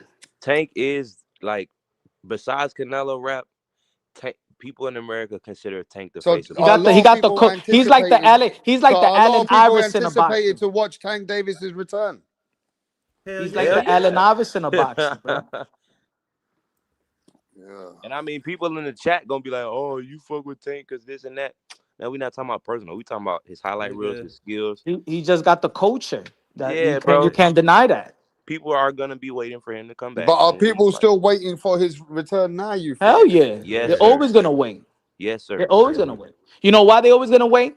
Because the other guys they may have good wins, but then their highlight reels they don't ignite the boxing fans like he does, performance wise.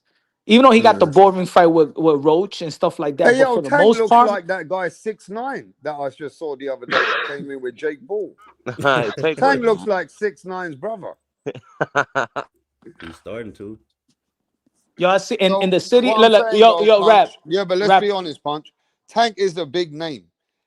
But he's lost momentum, bruv. He was He the lost one a that lot of everybody wanted momentum. to talk about. I don't want to sound bad. At one time, Shakur, Haney, Tio, nobody gave a fuck. It was all about Tank for a lot of these fans. That's a fact. Bro, He let me lost a tell you lot like of this, right? I'm momentum gonna tell you like this. Yeah. with these People scandals wanted and shit. Tank to beat them all up. Yo, rap. but rap, I'm gonna tell you like this. Shakur, you remember when Showtime bowed out, right?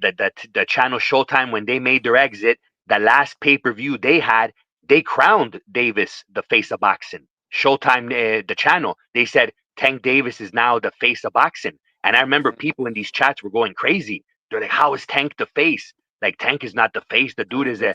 They face. just went nuts when he got crowned. Remember, Showtime did that.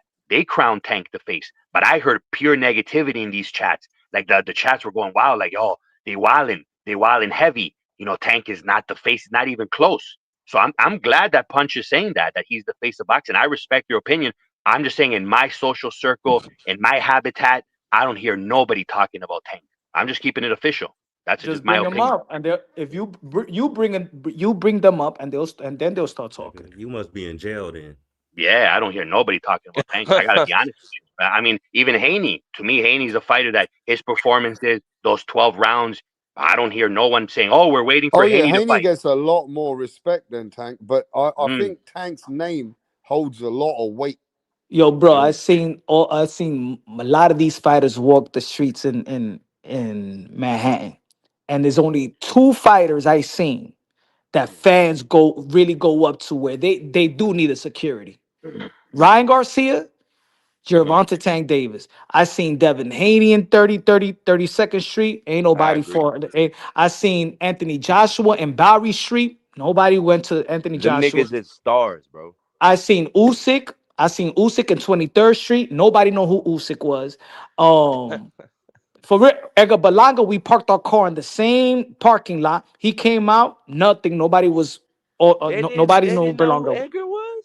Nope, nope, Nah, Belanga nope. is not known, bro. Belanga is not known. KCNY, It baby. was Suleiman was the only nigga there I've asking for autograph. Belanga church I've side is walked around. NYC. I've walked with Teofimo Lopez, and people don't be like, yo, Tio, blah blah blah. One time we went to a restaurant. It was one of the woman bartender. That she said, "Oh my God, that's Teofimo, that's the fighter." And then she got and the owner knew who Tio and the blah blah like that. But when we walked, it wasn't like that. You know what I'm saying? Like I've seen enough fighters and they don't get that clout. But when I seen Tank and people go, I seen Deontay Wilder. Nobody knew. You matter of fact, one time I seen Deontay Wilder and some dude called him LeBron James. Damn. They Exactly. called Terrence Crawford Kendrick Lamar. Punch, Nobody know him either. Punch, you know what Tio has to do in Brooklyn? Summertime barbecue. He's got to do a Christmas drive for the kids. He's got to do something in Brooklyn. Go to Bed-Stuy.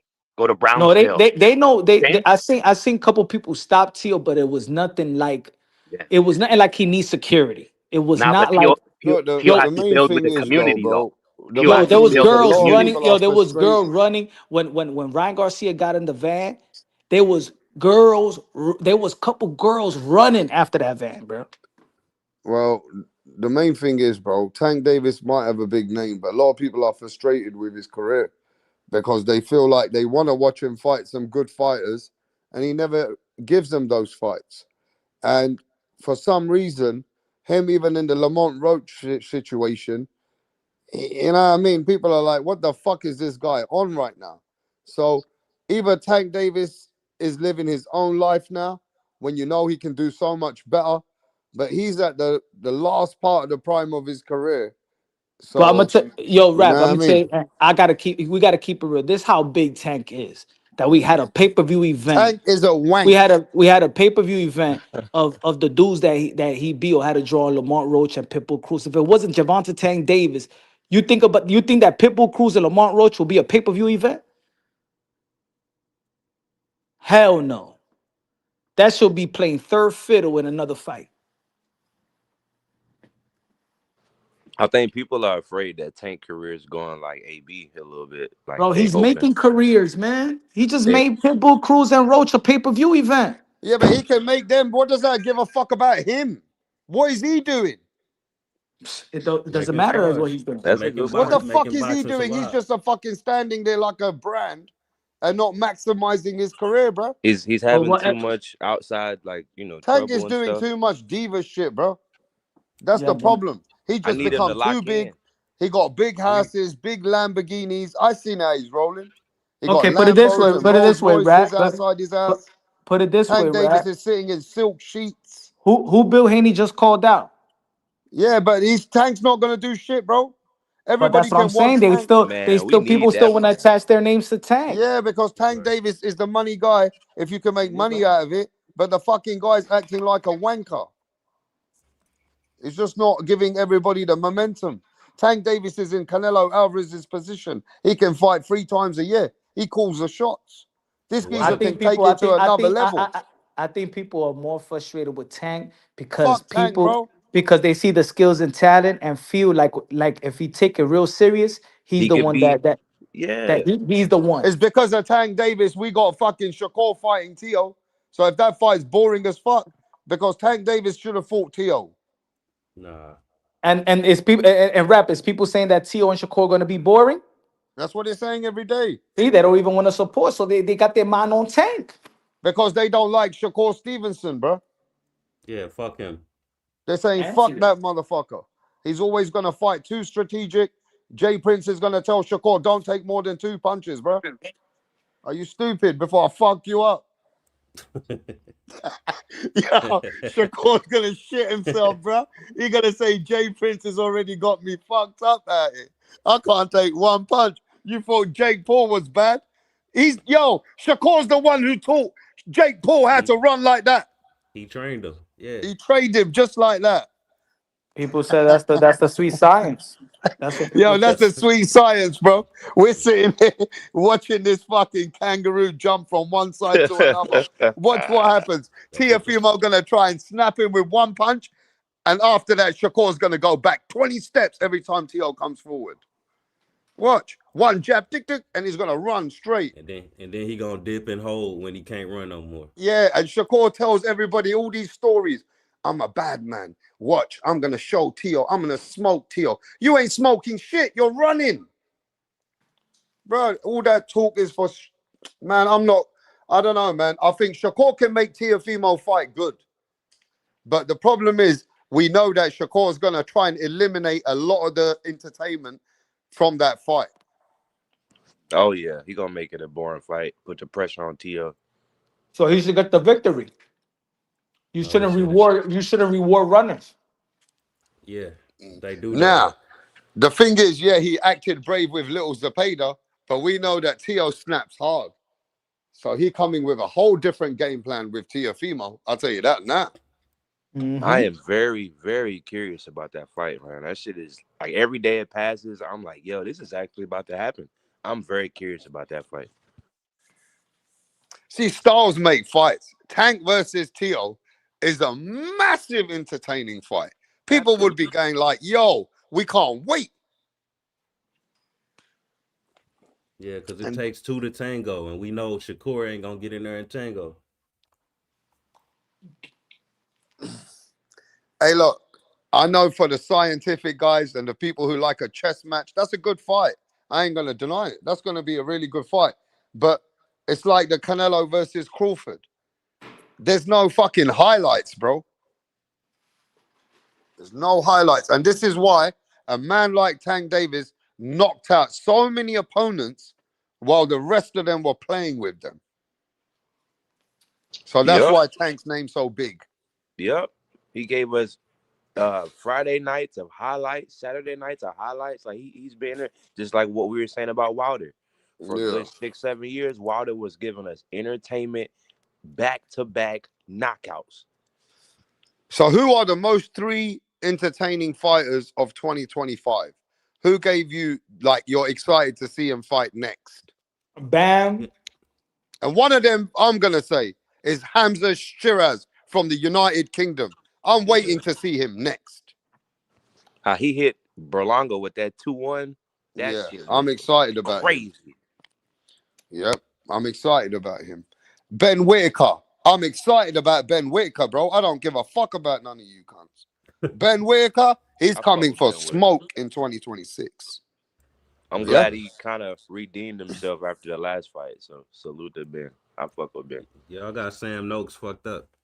Yeah.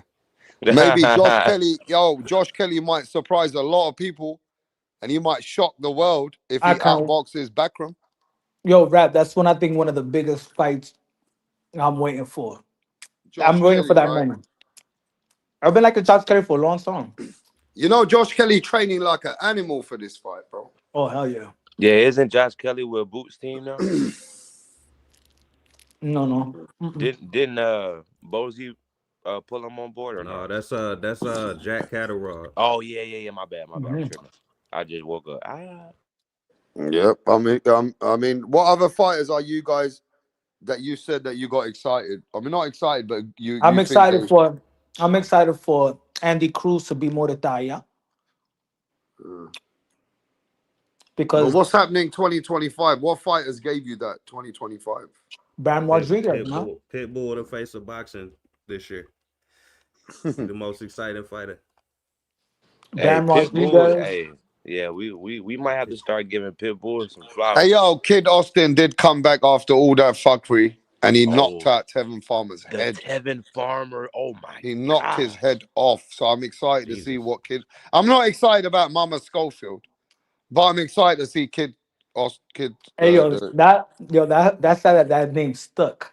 Everybody called Yeah. him that. Oh, Mama No, Schofield. I'll be honest with you. I got that from Coach. That's a good name, Mama Schofield.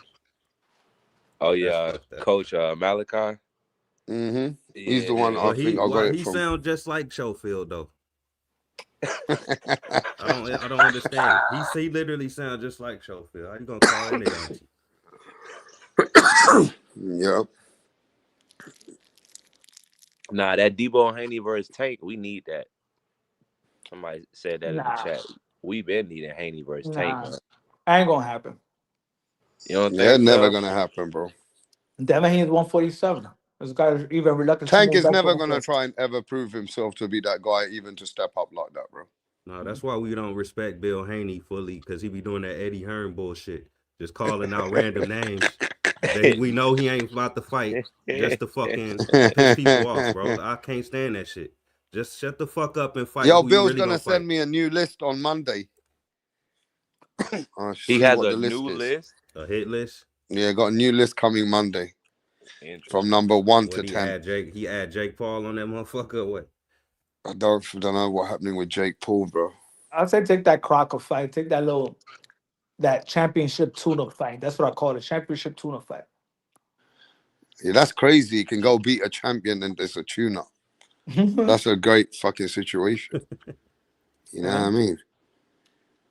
Tank shouldn't be the only one to challenge himself against bigger fighters. Everyone needs to do the same. What are you talking about? He said do the Jake Paul and fight a bigger fighter. Like basically saying he want Tank to move, like Tank need to move up, basically. What about No, he said Tank shouldn't be the only one doing that, because Tank been done Oh that yeah. shit what you feel way about back in the what day. you feel about Frank Martin at 140? Frank was looking Frank. straight, but Bartholomew, or B minus opponent. A Frank Martin versus Gary Anton Russell.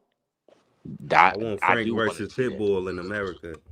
I know some fighters have gone missing off the face of the earth. What happened to that guy that Frank Martin beat, Michel Rivera, or whatever his name was? Yeah, man. Contract. What He the got fuck happened? That guy's been dead weight since Frank Martin beat him. no promotional contract. Well, there you go. He's dead weight at the moment, isn't he? He's like Boo Boo Andrade. Mm-hmm. You talking about the fake Ali? Yeah, the fake Muhammad Ali. Yeah, Boo Come on, Andrade man. just like got Yo, that little. Michel Rivera's a good fighter, bro. But he's been dead weight right now. He Yeah. remember he got popped for PEDs. He probably lost his confidence after that shit. And then you got Kermel Moulton. He's been dead weight this year. That's why I was asking yesterday. Is Carmel still with Floyd? Because that might be a reason why his shit been slowed down if he's not with Floyd anymore. Some fighters have been very slow down, haven't they? Some fighters haven't even been working this year. It's like a gatekeeper and shit in this boxing shit, man. Yeah, American boxing man. You struggling. see, about not even these fighters are fighting once a year. It's Yo, getting what? ridiculous. This is getting ridiculous, bro. Nobody talks so We much lost about top Xander rank. Zayas. We lost top rank, and PBC is stagnant. All we got is Oscar. Shit, this is why people fuck with Turkey though, right? Turkey on his way out too. Go on his way out too. Don't tell me Turkey got cancer, bro. I've been hearing people say that shit. Man, people are making up all I kinds think of. Golden Boy Promotions, Top Rank, and PBC going to emerge for the American public. Because rumor has it the zone is not gonna re-sign Golden Boy Promotions, not gonna give them a contract. So they're gonna be without a home. Might as well PBC, Top Rank, and Golden Boy Promotions emerge. It's now or never. They better get their shit together and join forces, or they Boy, gonna I get know that's all gonna get ended by Turkey. yeah. I was just thinking that shit. Yeah. They need to join together like Voltron, man. Stop playing. That's why I see Virgil Ortiz having a fight with Fundora quicker than Boots. I don't think that fight is gonna happen. I don't think Virgil and Boots is gonna happen. Because if Golden Boy Promotions is in between contracts, they're not gonna give the zone Virgil Ortiz and Boots until they sign a contract, the promotional company sign a contract.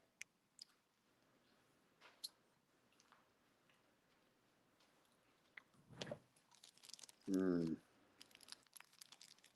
y'all got in that Virgil and Fedora fight if that happens? Virgil. I got the Mexican. I got Fedora stopping Virgil. Just say you got the Cuban. Honduras half Cuban, half Mexican. I didn't know that. I don't see how Virgil get past the reach, man. That's like Rolly. Rolly's half Cuban, half black. I didn't know he was black either. His mother's black. Rolly's father is Cuban. You never seen Rolly's mom? I seen his pops. Yeah, his mom is black. Carl is Tangawanga. He's a cocksucker. Can you hear me? Yeah, we can hear you, mate. Beautiful. What's wrong with Tank? He's just a cockhead. He's just started. Huh? He's just a cockhead, right? We can't hear you properly. Speak up.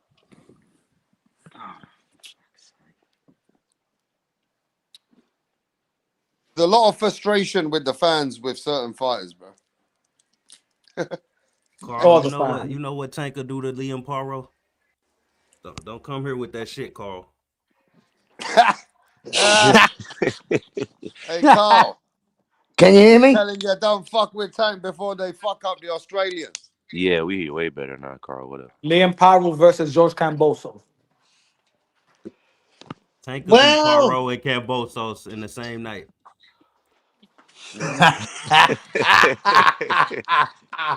He'd never do that. Not if they were ranked in the top 5. Never. No, I don't know. I'm just a bit fucking. And Tank fans have got to be sick and tired of the way fucking Tank's been moving. Fuck. Come on. I'm just disappointed in the guy. I got nothing against him, man. Fuck, the way he fights is everything I look for in a fighter, man. Everything I look for. I'm just fucking sick and tired of the fucking opposition he's facing, man. It's fucking inexcusable.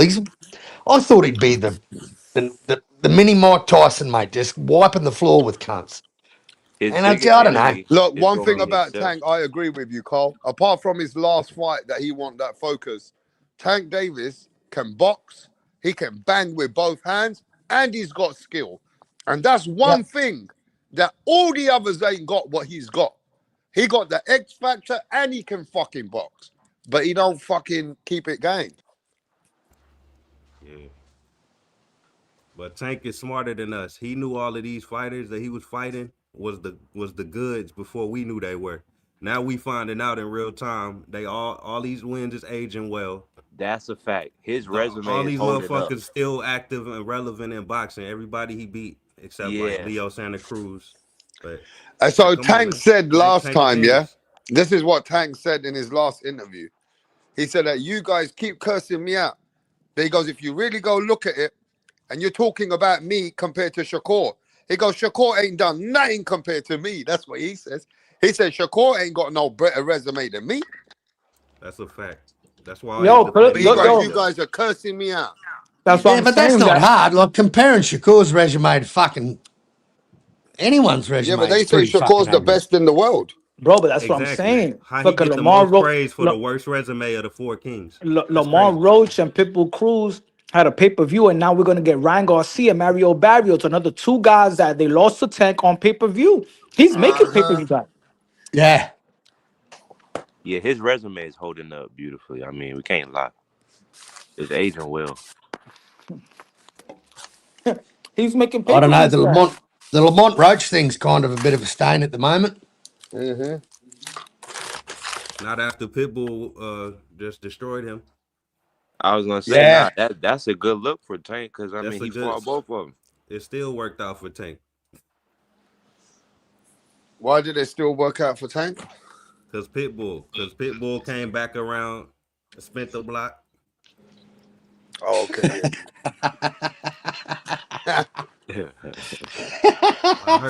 I heard they said you got to draw with that nigga Tank. No, I'm the nigga. I'm the nigga that fucking had the best fight with Tank. Then Frank Martin is gonna be back, and he's looking good. Is gonna keep on aging well. Yeah, Frank Martin. That's true. Frank Martin had a good. Yeah. And the difference is, right? You know that Tank Davis You on know a what? good day. Yous have missed it all. Yous have Yeah, missed but it the all. difference is though, Cole, What on a about good day, Rowley? What about Rowley? He's a two Tank Davis division will champ. knock them by Look at man out. Ryan Garcia Clean. knocked out Haney, fucked Haney up. Aging well. Rolly took another loss. Pitbull took another loss. Barrios took another Damn it. loss. And Barrios is the weakest champion at 47. What are we talking about? What are we talking about? They're Oh, But they champions, still on but top. They still Hey, but champions. when they're anybody else, champions. when They anybody else champions. do hold on, this, y'all just say they hold on. champion. Did That's all that Pitbull matters. did Pitbull not take another loss? Yes. Did Rolly not take another loss? Yes. Did Barrios not Yeah. take another loss? Yes. Did Ryan take another loss? Yes. But Like, look bro, where they like, are right what now. are you guys Okay, talking which about? one of them? I Which get one it. of them? No, wait. Which one of them lost to a bad fighter There's though? a Which one difference. lost to a bad Where they fighter? at? But they took fighters. They There's a took losses difference. to niggas There's a on his difference resume, between though, bro. being somewhere because they might be quote unquote some kind of star versus the skills. You get what I'm saying? Everybody talk. Hold on. Pitbull, can we agree he has no fucking hook? Barrios, can we agree that he looks like the sloppiest person at 40, the sloppiest champion at 47?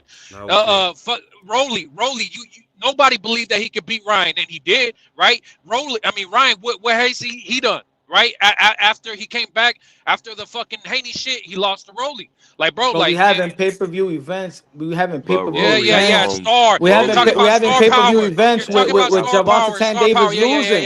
Yeah, star Rowley's power. the But two division So champ. it's that don't have nothing to do with Why all skills. Tank That leftovers don't have having nothing to do with pay-per-views? skills. That have nothing to Explain do with that. skills. Rolly, Ryan, That Mario has nothing Barrios, to do Ryan, with Pitbull, skills. Cruz, Roach. That has Come on, nothing man. to He's do making with stars, skills. bro. No, He's so I hear he's you, but making you're talking stars. about the resume. You said the resume aging well. Yeah, You talking But see, about this the is star? how we know that Tank is one Oh, of the okay. greatest of all So time. star power. This how we know because Tank we one of the do, greatest of because all we time. do, He helping because Rolly we climb the do, ladder. but we do, He because we helped do. In the end of the help day, Rolly career. I don't know, but we do. Cause that mean Because his we do. That's resume the way that we aging talk well. That's what boxing. we started this with. Yeah, because we talking boxing. That's why, Yes, it man. is. Yes, it is. That's just Yes, it what the is. Every fight, conversation is. every fight that we're going to talk about, we're going to talk about A side, B side, who's getting this, who's getting that. That's just the way that we talk sports. Man, we also talk about skills, man. We also No, it's talk about not. skills. I've changed my. No, it's not. I've changed No, it's not. That's why niggas still fighting for their name. Jake Paul and Anthony Joshua. With Turkey, that shit is dead. Today when we was talking Ortiz and Boots, Yeah, niggas but talking Turkey is not the A-side, full B-side. boxing, bro. Man, don't nobody care about that A side, B side shit. He don't kill shit. He ain't kill shit, Bro, man. people do care He's about not the. that He's shit, not. bro. He's not the entire boxing.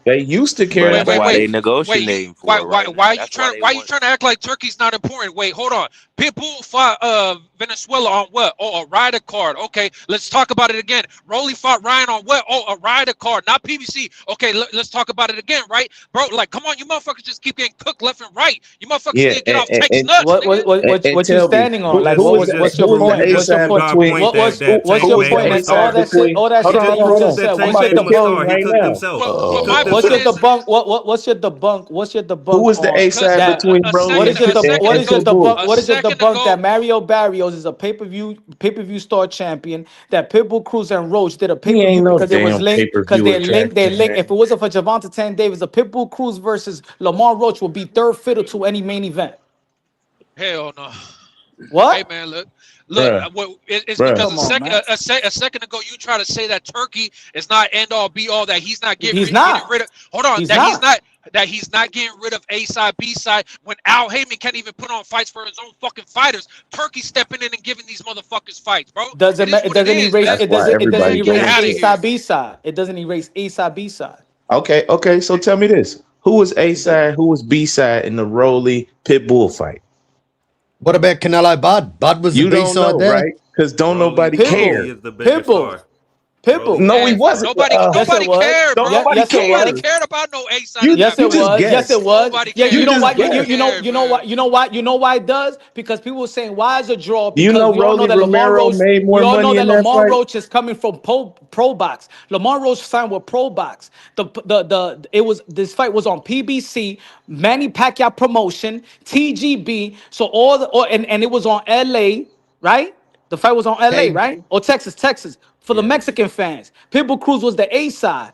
Oh, why is a draw? Because the A side. What happened to Lamar Roach and Javante Tank Davis? Why did Javante Tank Davis get the benefit of the doubt? Because he's the A. Because y'all don't believe in A sides?